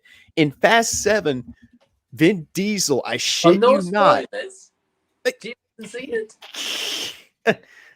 I probably won't get that far. Let's just say that they do some shit that only Superman should be able to do. Like the shit they do in some of these movies, physics and gravity are just gone. Like, yeah, honestly, Jimmy, as it goes on, it gets more stupid. That's all it gets really stupid, dude. I don't know if you saw the trailer for Fast 9 when it came out. They swing a fucking car from one canyon to another. They swing a car from one cliff to another, and it's in the middle of a fucking canyon. Like this car is Spider-Man. Like this rope is this web. The car is Spider-Man, and they're just swinging this shit. I'm like, what are we doing? I checked out a couple of them, and after that, I was like, this is too stupid for me. So I checked out. So yeah, you can't pay me enough to watch Fast and Furious. That answers that question. Tick. So thank you for the question, Jason. And Soap says, sorry guys, I'm a huge 50 Shades fan girl. Also, not into being controlled, thanks. Right. I would rather watch Edward and Jacob make out in the woods for the rest of my life and never watch those movies again. I mean, at least in those movies, they fell in love. They weren't sort of in a contract to fall in love with this person. It's just, ugh. And Jacob became a pedophile. I mean, that's honestly, that's the one part of Twilight that I'm like, really? you decided to do that. Like, he has to, like, he loves her when she's literally unborn. Like, Yeah. I'm not feeling it. Well, I read. I think if it was remade, it wouldn't happen nowadays. No, it would not be allowed. I know the book goes more in depth into it and explains it why, but even when they go in depth and explain what is actually going on and why it is this way, it still doesn't make it any less creepy. You're like, it's still a fucking baby. Yeah. Yeah. Well, exactly. Ryan says, I gave Yes God Yes, a 3 out of 10. Not too bad one time watch. Yeah, I would agree. I think I gave it 2.5 out of 5 on Letterboxd. I think because I ranked a couple of movies like a 3 out of 5, and I was like, it's not the same level. But pretty much the same thoughts, Ryan, if you want to watch. You okay, Jamie? It's so early here, dude. It's 6 o'clock. Wow. You start boring me. Yeah, it's early. I keep forgetting it's the afternoon in North Carolina over here, and it's like nighttime where Mike is. It's coming on to like 10 p.m. So yeah. Yeah. So Josh says, watched Nope today. Thought it was pretty great. I have a video coming out about it. Have you guys seen it? Yeah. So we were talking about Josh. James not seen any of Jordan Peele movies. Nate really enjoyed the movie, and I thought it was a good movie, but like nothing too incredible or anything. I reviewed it on my channel, Mike. I know you said you didn't review it. No, my review's on Letterboxd.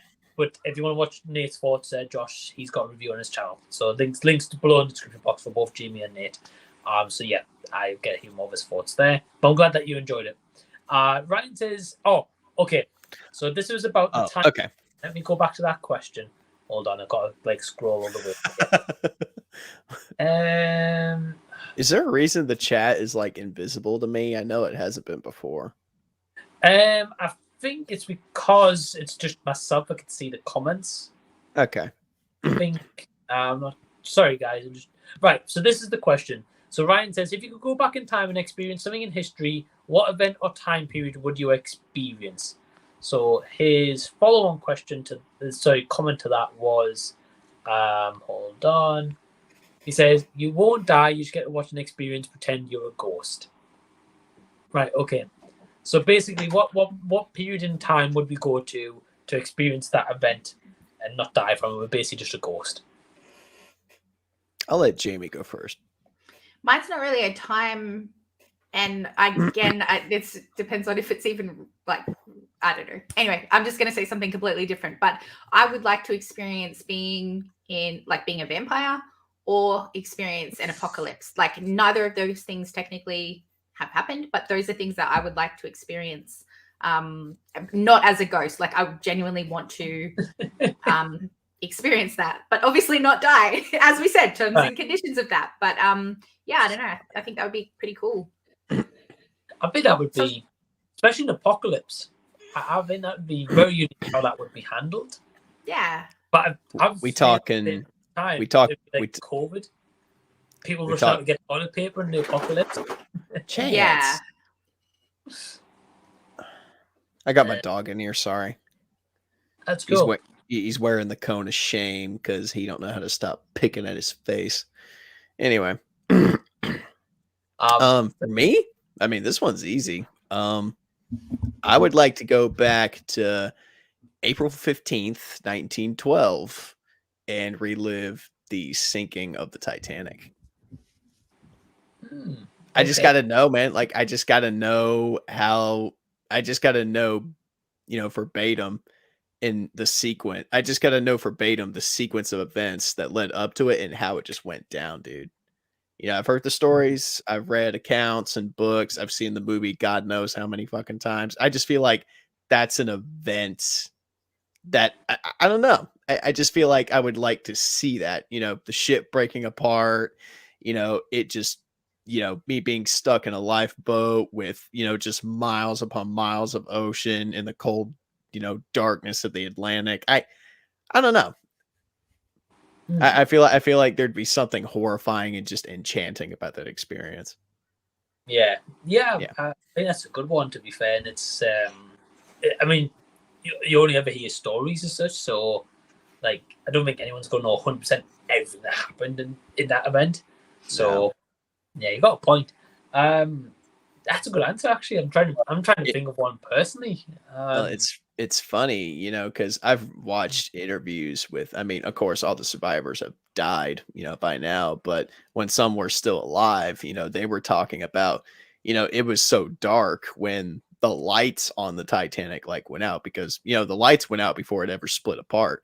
So the lights went out and they couldn't even see, you know, the people from the lifeboats, they couldn't see what was going on anymore. And all they heard was just the cracking and breaking of metal in this big bang. They didn't know what had happened until years later when people unveiled the Titanic at the very bottom of the ocean. And when they revealed that it had split in half, they kind of put two and two together and were like, oh, so that's what I heard. Well, Yeah. that's it.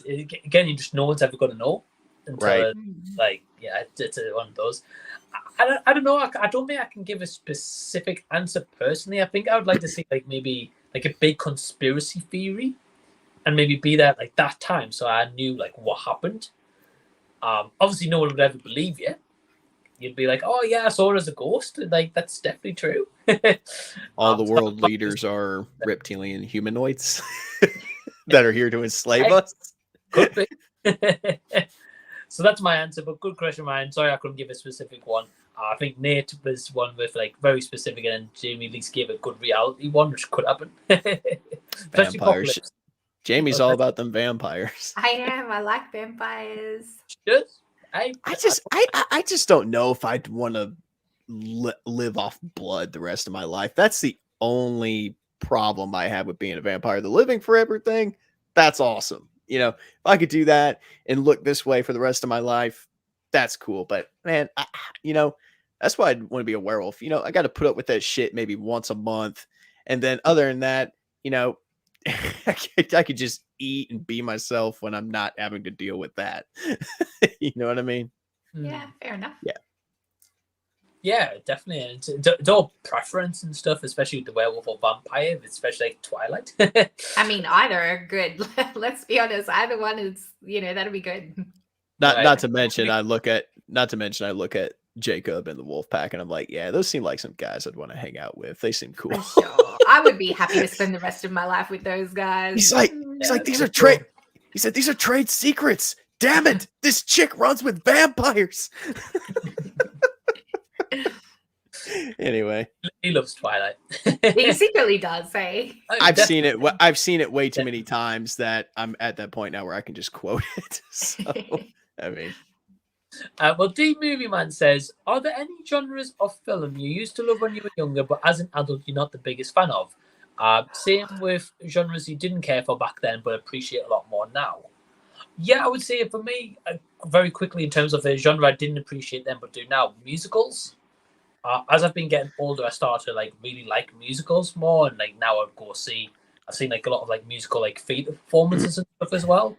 In terms of genres, I haven't got one, but just the one for like didn't like, but now do musicals. Jimmy? I would say horror because like in my teenage years, like it was fun to go to the movies with these guys who would be like, oh, she's scared and things like that. But, and then you go home and it's, you just take it as face value that it's like, a horror, but it's like not really scary. Like it was fun and it was slashery and things like that. But these days I don't like watching horror because like I do have nightmares from it, and it's not that whole fun, the guy sort of caring about, oh, are you scared sort of thing. Like I'm sitting at home watching these creepy ass movies and later I like overthink it and I'm like, oh, but what if that happens here? Or like, oh, I don't know. I just overthink now. Whereas when I was younger, I just took it as sort of like, oh, this is fun. So I would say horror. So right. You're not going to go watch The Invitation when it comes out? I am not. No. There you go. But that's a vampire movie. It looks and smells like a vampire movie. Yeah, maybe. Yeah. I actually have to see that this weekend, by the way. I like vampires. Yeah, but for me, sorry, Nate, very quickly. I didn't even know it was about vampires, so you guys have told me what it's about now. I had to kind of put two and two together. Like, I mean, it's even in the trailer. You look closely. I mean, some of those guys do have. I haven't seen the trailer. Oh, you haven't? No. Oh, I'm sorry, dude. I don't know. Surprise! Yeah, You just could have me down to the miss next. No one in. I didn't know trailer. I mean, I have a bunch of relatives that don't watch trailers for that reason. They're like, we don't want to know anything. I'm like, they barely show anything. You guys are jackasses. Anyway, that was you and Rashad, Mike, with Cobra Kai. Hey, we don't want to watch it, and then at 2 a.m., Jamie, wake up, dude. That was me with every Spider-Man No Way Home trailer that got dropped. Like every time they drop a new trailer, I'd be watching it, excited as shit. Like, man, I can't wait for this movie to come out. But I can't talk about the trailer to my fucking cousins because they're like, we don't want to know anything. We don't want to know anything. Yeah, that's fair. Okay, just to kind of quickly finish with this question. For me, I think it'd be rom-coms and romantic movies, like romance movies. You know, I really enjoyed, earlier on in the year, I think Mike remembers this, and Jamie, you might have been around at this time, but Marry Me. I really enjoyed that movie when it came out. I haven't watched that yet. That's with J-Lo, huh? Yeah. It's got Owen Wilson in it too. They're both pretty good. Me and Mike can universally agree. Where the Crawdads Sing, I enjoyed the shit out of that movie, man. Yeah, it was awesome. I still need to read the book. I keep seeing I still keep seeing sales. I still keep seeing copies of it at my local Walmart. I need to pick up a copy, one paycheck, so I can check it out. But yeah, that's that. But that's a genre I've kind of grown, to appreciate over the years. When I was younger, I think especially like reviewing movies and stuff, or like TV, like with Jamie and stuff. Yeah, I think I appreciate genres a lot more. Now, it does vary from degree to degree because sometimes I could watch a romance movie that's actually really good, and then I could turn around and watch one that is just crap. I really think it just depends on the writing and, the characters and, the acting performances. If you make a good movie and you give me a good story with some good characters, I'll watch it and say I like it. If I don't like it, I'll say, I think it's trash. But, yeah, it's fair. Well, Lisa here adding to this what Nate was saying, she's avoid. Well, hi Lisa, by the way. She says, I avoid trailers like the plague too, and she's been listening to the stream, but gotta go. Well, thank you for watching, Lisa. Appreciate it, and there's always a catch up. But yeah, like I don't really like watching trailers. Cobra Kai was a bit different now. I was literally to Jamie, I was like, because firstly I didn't want them to release a trailer. I was like, they've already the tease for these photos, right. But when the trailer came out, I was like, I'm gonna have to watch it. And I'm glad I did. I've only watched it that time with you, Jamie, like before then, and that talk we had, and then like excuse me. Nice. So well, thank you for tuning in, Lisa. Roddy says Arrow Video are doing the Wolf of Wall Street on 4K. Yeah, I'm not surprised. Like the movie's been on Blu-ray and it's a popular movie. So any new him and Matthew McConaughey. DiCaprio is the best, I swear. There you go. We've got Josh saying, I will watch your review of Nope after the stream, mate. Awesome. Okay. Well, thank you. Yeah, it's a good review. I hope you enjoy. Let's have a look. We've got some comments. I'm just trying to get to them. Got a quick little go scroll through. Yeah, we got about 30 minutes to go. So right. Let's have a look. Where was I up to? Did you lose your spot, Mike? well, firstly, thank you for that question. Pretty much, dude. It keeps going like up and down all the time. Yeah. Okay, we've got a question here. It says Cherokee. It says, what was the worst movie you regret watching in your life? The genre is action. All right. For me, this is coming from my girl. So, and for me, I'll say Bullet Train Down, the Asylum version of Bullet Train. Terrible. Say that name again. Bullet Train Down. Are you serious? Did they really release a fucking movie called Bullet Train Down after Bullet Train came out? Yeah, they mock them all the time. Oh my god, dude! Out on my channel.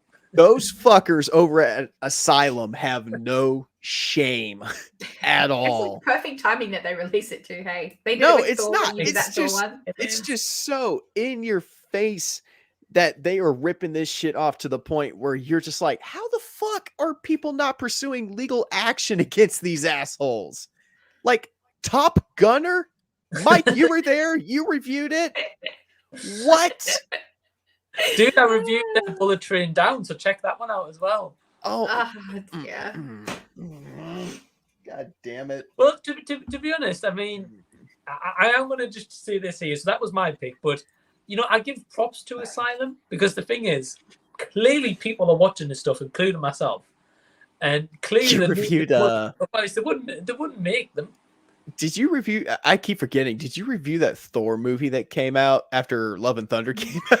You did, yeah. Oh my god.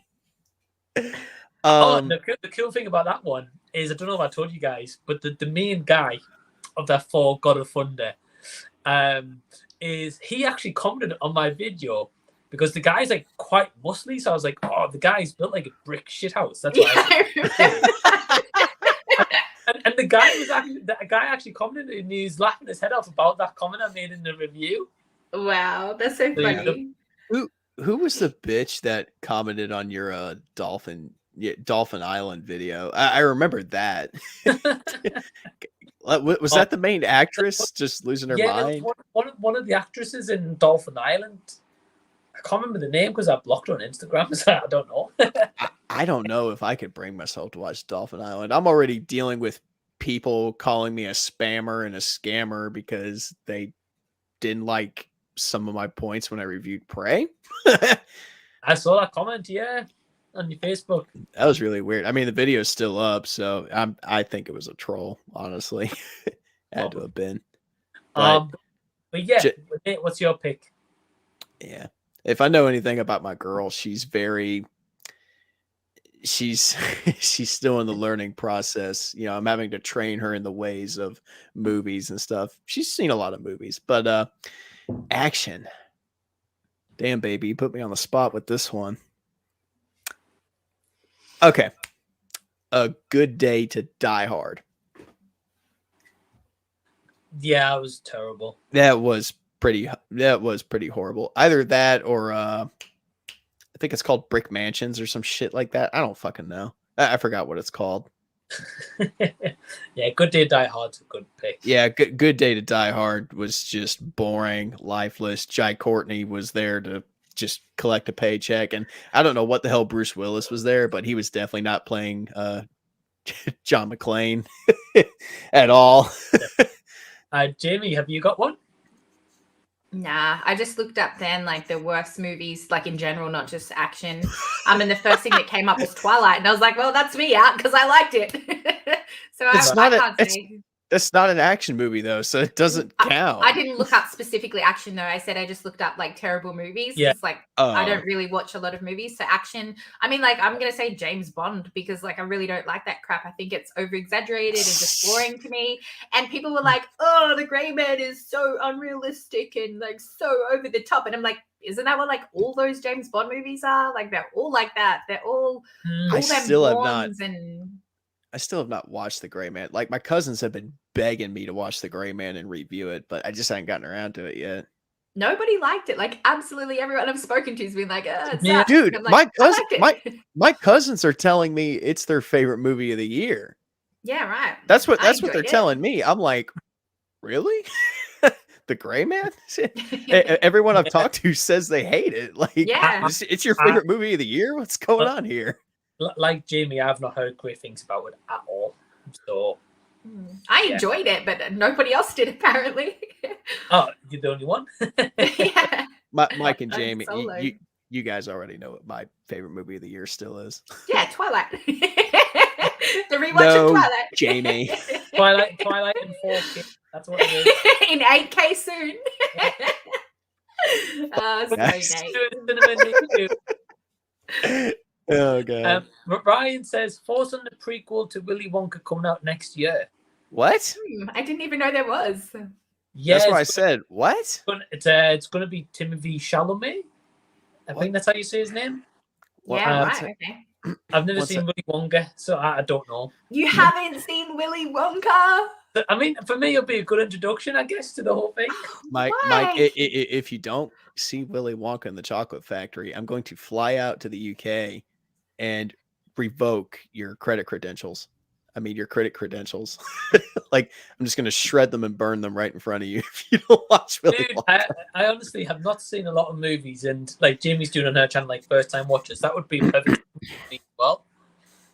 Like, Oh man, You need to Yeah, watch but- it. I can't believe you haven't watched that, Mike. That's like, yeah, I it's know. iconic. It's like saying you haven't watched I know. Chris. that's going to be me and Jamie when Mike finally watches Willy Wonka. Me and Jamie are just going to be in sync. Go, come with me, and you'll be. Just break out into song. Mike's looking at us like, the fuck is going Oh, I love it. I love it. I love it. I Yeah, will. you have to do it, Mike. But yeah, a what's prequel, your guys' thoughts on the prequel? unnecessary. Why do we need a prequel to that? That sounds like something that a studio came up with purely just to print money. Like, people know the name Willy Wonka. They know, the studio knows it's a profitable name, so they're just pumping that movie out, hoping that it'll sell tickets and hoping and praying to God that it'll make a profit. I'll see it. I mean, if I'm going to continue doing the critic thing next year, I'll have to see it, but that just sounds like the most unnecessary thing ever. Yeah, Jamie? Yeah, same. But they'll make money off it, and I'll watch it. So unnecessary, but you know, watch it it's bomb. gonna come. Watch it bomb. Yeah, you reckon? I bet money that it's going to bomb. Because See, I don't think so, because the thing is, as you guys have both said, obviously, I know of Willy Wonka. Obviously, I've never seen it, but the same thing is, people, even the older people as well, who maybe, saw the original, maybe years later after it came out, are gonna be like, oh, this is a prequel to Willy Wonka. Okay, well, let's see what's around. I don't It's think so. It's bringing a new audience of Willy Wonka, people checking out that original movie as well. I don't know. I mean, take a look at, Lightyear, and you think about Toy Story. It came out 1995, I think. But was that when it came out? 95 or 6, I'm not sure. I think it was 95. I get your point. Like, I agree, but at the same time, like, Willy Wonka hasn't had like 20 different sequels to it, as far as I'm aware. Whereas, like, Toy hasn't Story there only been one other movie from it? It had a reboot in the mid 2000s with Johnny Depp, wasn't it? yeah, with Johnny Depp. Yeah. Yeah. So, like, for example, they've only got like 2 movies, whereas Toy Story's got 4 movies, then like the spin-off TV specials and like stuff like that. So, like, Willy Wonka's got more of a Off topic, but Buzz Lightyear Star Command is still one of my favorite animated shows, like, ever. It is awesome. Yes. So, well, thank you for the question, Ryan. We are going to be wrapping up soon, so we're going to dive through these questions, see if we get through to them. Jason says, is the movie Australia, Hugh Jackman and Nicole Kidman, beloved by Australians? I haven't even watched it, Jace, so I'm going to say maybe to normal people, but yeah, I haven't even watched it, so I would say they would love it. Everybody here loves Hugh. Like, Hugh cannot do wrong in anyone's eyes. He's just a perfect guy in general, acting-wise, like, community-wise, life-wise. He's a beautiful, beautiful man, and he can't go wrong. Yeah. He's just going to say everyone loves it. Just don't piss him off, and then the claws will come out, and then everybody in the room's dead. Yeah. So, I haven't seen that movie either, but yeah, Hugh Jackman, I agree, Jimmy, he's awesome. Yeah. Jason says, I was talking about how someone will be talking about a popular movie, and Mike answered, cool, I haven't seen that one. Makes me laugh every time. Yeah, literally, it's in any discussion I have with like anyone. They'll be like, oh yeah, that movie awesome. Be like, oh, great. Josh says Shia LaBeouf could easily get an Oscar nomination for Piece of a Woman if got his shit together. I think he can act his ass off, and he can be a good actor. It just depends on what he's in. I mean, there's plenty of actors out there that have made really bad that have been in really bad flops, and then they turn around, get their act together, and then they're in some of the biggest movies, of all time. I mean, you look at people like Adam Sandler, which that's a whole nother Pandora's box we don't need to go into. He's made a lot of shitty comedies that I think we all can agree on that are shit. But recently, I think he's kind of stepped away from that a bit. He's taken roles that have been more serious, and he's been actually pretty good. So, I think I think anyone can change and evolve with time. It's just a matter of them taking the initiative and wanting to try new things. Yeah, I don't mind him as an actor. I mean, it's more just the personal stuff where it's kind of like made people, yeah. I mean, yeah, that's what I thought Dee's question was about. Like, he was asking me, like, because I love Ashton Kutcher as, like, a husband, So I took it as, like, who would you not want as a husband? And that would have been my answer. So, yeah. Just give Jamie Lee Ashton Kutcher any day, and she's happy. Yeah, no complaints. Happy life, happy wife. We've also got Alex from IMO Review here. So hey, Alex, hey, great. What's up? Okay, so we've got quite a few comments here. So I say we're just going to see if we can try speed through some. Speed run. Here we go. Right, yeah, speed run. We're gonna have to. Lego News says, "What are some of your favorite movie villains?"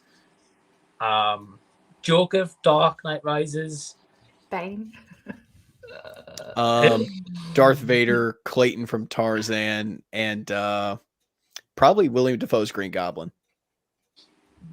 Yeah, I mean, there's some good choices. Yeah, Green Goblin, iconic.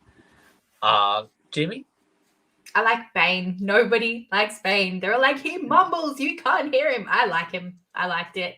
Let's not stand on ceremony here. I'm sorry, but I liked it. I do. I think he's great. Yeah, I like his performance. Yeah, as again, I watch a lot of TV shows, so Negan is hands down my favorite villain, as we've already mentioned in this stream. But yeah, I think he's great. Look, excuse the shit out of my goddamn French, but did you just threaten me? Got your shitting pants on. We pissing our pants yet? Yeah, get your pee pants city up in here. Oh god. Don't get me and Jamie started on The Walking Dead. We'll be at that for hours. No, not going to. Yeah, we're gonna end this stream, didn't you say? Pretty much. We've got about 15 minutes, so let's see if we can try to run. Noran says, "Hi everyone, sorry late to the party, sorting some stuff out for Spirit of Halloween." Well, hey Noran, hope you're doing good. Hope your preparation's going good. Josh says, in terms of a terrible movie with a great cast, he says, terrible movie with a great cast.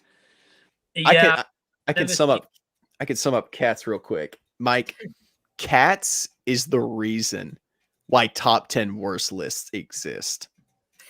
Yeah, dude, I've heard bad things. I mean, like D's saying here, absolutely wretched. One of my friends and I went out to see Cat, and all our expectations were, and I was still shocked how hard it was. I mean, dancing roaches. Those are some thirsty fucking kitties, let me tell you. I'll tell you what I might do. If anyone watching right now, if I get a 2K, I might do a watch party of Cats. And I'll watch that. No, something so dumb and boring. What's Willy Wonka for God's sake? Where's also eating the 1 chip challenge. There you go. There's my 2Ks. No, if you get to 2K, you need to either watch The Mist or you need to binge the entire Twilight saga. No, he's already watched Twilight. Watch the Willy Wonka. Twilight. Yeah. Oh shit! I'm sorry. So, yeah, I've actually seen a movie. Lego News says, "Cats makes me want to bleach my eyes." Literally, like the worst thing. Oh god, I love Taylor Swift, but even that wasn't enough to pull me into that movie. Like, I didn't even know it was Taylor Swift until the credits rolled. Like, I knew some of her music was in the promotional material, but I had no idea that was her. I was like, "You can't be serious." I'm gonna have to watch this movie. No, Mike, you would have through it. Watch Willy Wonka, Mike. Come on. Yeah, watch Willy Wonka. Okay. Josh says, "I'm lucky that I didn't witness that on the big screen. Otherwise, I probably would have had to seek therapy." From what I've heard, not good. Got Doremi saying, "Hey, Jamie Lee." So hey, doing good. I like on news just saying about the trailers. It's hard for them to avoid trailers because I'm excited for. Yeah, it's like that with Cobra Kai and stuff, especially myself. So Jamie was like, "No, I'm gonna watch it." Literally, a minute it pops, I was like, "Nope." But I end up watching it. Doremi says, "We're flagged for less than that here on YouTube for copyright stuff." Yeah, YouTube can be a bit of a pain for copyright. That's all I will say on that Mhm. topic.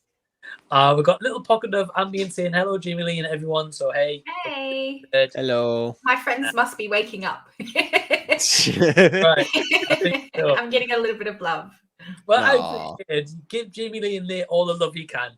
I've got Doreen saying I'm rushing to clean house while watching. Well, I appreciate you watching, even if you're listening at this point. And yes, go subscribe to Jamie Lee and Nate. The links are down below in the description box. Whilst cleaning this, they've also got to go. So goodbye. Thank you for tuning in. Let's have a look. Then there's a bit of a chat between a couple of your Australian friends there, Jamie. Lisa says, didn't know about the Willy Wonka prequel. Yeah, all I know is that it's got Timothée Chalamet. I'm not sure who's like directing it. This is the first time I've heard of it. Yeah, Yeah. same. And Jamie as well. So it's not. And Lisa says, I can't wait for you to watch Titan, Mike. Yeah, I think that movie was Lisa yourself actually recommended Titan. So yeah, I've heard wild things about that movie. Never seen it. Josh says, I better go, but amazing stream and made my night. Take care, guys. Well, thank you, Josh. Thanks for tuning in, dude. And yeah, thank you so much for watching, man. See you, Josh. Any movie that had him in then replaced. I think they're talking about Johnny Depp, by the way, because Okay. Pirates of the Caribbean and stuff between them. Let's have a look. Sorry, guys, trying to catch up with your questions here. You're fine. I was just looking at that cast of that Wonka. That's not going to flop, man. Really? Not going to flop Like, at who's all. in it? So Timothy obviously is the main. Olivia Colman, Keegan-Michael Kay, Sally Hawkins, Rowan Atkinson. What? Are you kidding me? Like it's not going to flop. No way. Matt Lucas. I just don't know what kind of story you could tell though. Like, the story will focus specifically on a young Willy Wonka and how he met the Oompa Loompas on one of his earliest adventures. There you go. That's not going to flop. No way. No. Not with that cast. That's something I don't want to. So basically, they're doing the thing where they're taking a throwaway line from a movie and just making a whole nother movie off that throwaway line. But it'll work. That's the problem, though. I've never watched a movie where they've done that and it's worked. For me personally, I mean, especially with that as well. Like I say, I think it's just going to introduce people to Willy Wonka as well. You know, so I think it'll work. I agree with Jamie. The Cherokee also says, "Okay, Willy Wonka's interesting, but I'm not sure it'll be great." Yeah, I think Nate, you and your girl, I think's on the same side of that one. She loves Willy Wonka. Like the amount of times she'll reference the Oompa Loompas is like insane. That's awesome. Lisa says, "I really dug Australia." Oh, yeah, cool. I've heard good things about it, and again, I like Hugh Jackman. I need to check it out, especially if it's got Hugh Jackman in it. Yeah, absolutely. Ryan says, I know Jamie isn't into horror, but did you see that they announced The Nun 2? What? Oh my God. I hope it's a April Fool's prank. I hope so too. Mike, why is this the first stream I've done with you? Why is this the first stream I've done with you where I'm hearing about all these unnecessary bullshit movies that are about to come out? Dude, I don't know. The awesome people who's watching the stream right now are just educating us on movies coming out. The first I went on Ryan's stream the other day and he told me that there was like a Saw 10. I was like, 10? Huh? Yeah, I did hear. I did hear about that one, and apparently Tobin Bell is back for that one too. Even though I literally haven't even got past 2, I don't think. Even though he's been dead for like 7 movies now. Anyway, Jamie, have you seen The Nun? No. Don't bother. Don't. Yeah. That's all we'll say. So Ryan, I hope that honestly announcement's a joke. I really do. Nora says Titan is gold. Freaking loved it. Seen it 3 times already. Yeah, dude, I've heard awesome things, and I know Lisa's picked out from 100 movies, so I'm gonna get to it. I know it was like a very popular movie, like last year, I believe it came out. So yeah, we'll get to it. Alex says, "What's your favorite type of protagonist and antagonist?" I'll start with this one. I think we live in an era where a lot of protagonists are not allowed to be flawed. Therefore, they don't have a lot of room to grow as characters and individuals. I like protagonists that have a lot of flaws. They have a lot of characteristics and mannerisms that make them who they are. They make them unique. They make them relatable. I like protagonists like that. Antagonists, I like an antagonist, dude, just because my uncles raised me on, classic movies and, all that. Like, I love the classical 80s type bully characters that are just the biggest assholes imaginable. Like, I'm talking, because you brought up Cobra Kai, the, his rival from, the Karate Kid. Johnny Lawrence. Mm-hmm. I forgot his name escaped me for a minute, but yeah, dude, total asshole in the Karate Kid, man. Just villains like that. Daniel LaRusso's the bad guy. I was just about to say, who really is the villain, though? I don't know. I guess the reason I like him so much is there's just something so satisfying about them just talking all this shit, doing all this damage, and then they just get put in their place towards the end of the story. You know what I mean? Whether they get in a physical altercation with the protagonist or something happens to them where you're just like, yes, fuck that guy. He just got what he deserved. Right. Yeah, I think I agree. Like, in terms of definitely the protagonist, what you're saying, Nate, like a flawed character, but like you can like root behind them. Mm-hmm. And I think for antagonists, my kind of favorites is, I think you made a good one about Johnny Lawrence, and I would say also kind of like explains that in Cobra Kai, because obviously you think, oh, he's a bit of an arse, but like he's actually got a backstory as to why he's like that. 100%. Really you see one perspective. You don't see both sides of the story in right. The Karate Kid. I'm still here. Give me a second. Yeah, no worries. Jamie, what about yourself? Same thing. Like, I really like when a villain has like that, as you said, that little backstory as to why they are that villain. Negan is my absolute example. You love him so much because he's bad. Like, he's a bad fucker, but he's a bad fucker because of all these, when you know his backstory and you see why, like, you start to think, is he bad? Like Rick attacked his group, and he doesn't condone rape, and he doesn't hurt children, things like this. So you see the good aspects of him. So yeah, villains like that I'm down for. Same with Homelander, from my boys. He is terrifying. I'm sorry, but if he doesn't scare you, then something is wrong, because he's a bad fucker. Like, literally, he would just laser a plane just because he can. Like, right. He's bad. In the words of my boy Jensen Ackles, you're just a douchebag with a cape. But I mean, when you look at, well, I mean, I look at it in that way anyway. I look at it and I think, well, why is he like that? And the show does a really good job of showing you that. So I really like, as you said, you're rooting for them even though they're bad as fuck. You still like them. Characters that you love to hate or hate to love, whatever, however it works. And then the good guys, Robert Downey Jr. is a perfect example of that, because he's somebody that he's a smart ass. He's so smug. He's so I don't know. He's just a guy that I like to see as the hero. I just think it's very fun. Yeah, no, that's an awesome answer. And again, especially about the villain, like I agree with you, like a bit story behind them, or at least give you something to kind of root for them also. Yeah. So, yeah. And it makes you challenge your thinking as to like who's really bad, because that person's done that to them. So does that make it okay for them to do this? Like, I like those sort of. I'm sorry. I was just thinking back to the scene in the first Avengers movie where he's fighting Thor and he's like, Shakespeare in the Park? Does mother know you wear the 30 drapes? He's such a cock. I love him. Yeah, I love it.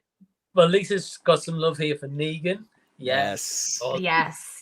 Do you watch, Lisa, do you watch The Boys at all? I'm not sure if Lisa does, actually. She might. I've done she has like a weekly watches that she does on her channels. Maybe. Dude, we'll find out if she's still watching. The opening moments of season 3 are like the most what the fuck thing they've ever seen. Well, Mike, if you haven't, I know I was getting ready to say, Jamie Jamie knows what I'm talking about. Have you watched the Brothers Grimsby or whatever it is, Nate? Have you watched that? I have not. It's been on my radar. I gotta check it out. There was a scene in that, and I thought that is the most disgusting, most disturbing thing I have ever seen in my goddamn life. That is, how do people come up with this cringy, disgusting shit? And then I watched that episode of The Boys, and I was like, oh my god. Oh my I mean, God. it's funny because we were talking about Game of Thrones towards the beginning of the stream, up until I think The Boys season 3. The Red Wedding was still the most fucked up, disgusting, disturbing thing I ever saw in a show. Like, holy hell. Well, Lisa says I haven't seen The Boys. Oh, okay. Oh, You have to. Lisa, you gotta check it out. Yeah, it just takes like everything that you love and you know about superheroes, and it just throws it all out the window. Like, just takes the piss out of everything, not just superheroes. Every single aspect of life, it just takes the piss out of. Like political, like. Oh, you like Superman in the Justice League? Well, guess what? They're all egotistical douchebags. Yeah, we're gonna make him an asshole, and he's gonna kill your mom and drink her milk. Like, oh my god, I don't even started on the milk. We're gonna move on because let's wrap this up. Because literally I need to wrap this up, guys. I've got to go to bed. Got prep for in the morning. So I'm gonna read the last couple of comments, but just want to let you know, like, people's been having conversations and chat about some of the like protagonists, antagonists, such as like Annie Wilkes and Misery and stuff like that. So there's a lot of love for Misery. Jason saying Gene Wilder will always be Willy Wonka for me. I feel it's possible film. Yeah, yes, it would be Chalamet being like as a prequel, I guess, obviously to this. No one's gonna think he's Willy Wonka as such. So we'll see. ADC recommends my friend Andy. So hey, Andy says good stream, Mike. PS original Karate Kid is still top. Yeah, you're the best around. It is iconic. Beautiful singing. Lego News says like I've got to go to bed. Good stream. Can't wait for the next one. Yeah. Well, thanks Lego News. Thanks for tuning in and watching. Jason says I like an antagonist who can really chew up the scenery. Yes. Absolutely. And you want to see more of them on screen. Darth Vader. And Ryan says, Mike, you said you're getting more into musicals. They announced Wicked for 2024 with Ariana Grande as the lead. I think that would be good, to be fair. Ariana Grande has done TV and movies stuff in the past, so she can act as well as sing. Did you see The Greatest Showman or La La Land? La La Land. Same both. Great fucking movies. And plus Hugh Jackman is like great in that as well. He's great. Great Showman. Absolutely. So yeah, Ryan, I'm intrigued. I think that will be pretty good. So we're literally going to wrap up there. So firstly, I just want to thank both anyone, firstly in the comments, who's watching live or after, for leaving and interacting before. Sorry to wrap this up, but I do have to go. But I just want to very quickly thank Nate from Unbiased Movie Nerd and Jamie Lee from In the Front Row for being here and joining me for Z Talks episode 18. Jamie, do you want to just very quickly let everyone know what you're working on and what they can expect coming out on your channel? Yeah, I've got a few things. As you know, I'm doing the Star Wars thing, so I'm going to do the first watch. Obviously, I'm covering the Miss Marvel. I have watched episode 1 of The Sandman, so I was thinking maybe I might wrap that up when I get to the end of that. And another show I need to watch. Yeah. I've still got to watch Bullet Train. I did watch Day Shift, which I want to review. And then Don't Worry, Darling's coming up, so obviously I'll cover that one. Oh, I can't wait. Yeah, so I've got a few things coming. It looks weird and fucked up and everything I love in a thriller, so I can't wait for that either. Also, Mike, I don't know if Jamie's ready for how crazy Bullet Train is. I think she'll really enjoy it, to be fair. Yeah, I like Day Shift, so I'm down. Yeah. Awesome. Well, so definitely go check out that content from Jamie, and I think we're all excited for Don't Worry, Darling as well. So yes. Yeah, it reminds me very much of Last Night in Soho. That's the kind of vibes I'm getting from that movie, but could be wrong. And Nate, what reviews have you got coming out on your channel in the next coming week? Actually, when we get off here, I have to finish my review for Bodies, so that'll probably post tonight before I go to bed. I do have a review coming up for fall, because I know we talked a little bit about it, while we were on stream. I got to go see The Invitation this week, so I got a review for that, probably coming out next week at some point. I do have to see Beast tomorrow. I haven't heard really good things about it, so I'm a little more hesitant about it than normal.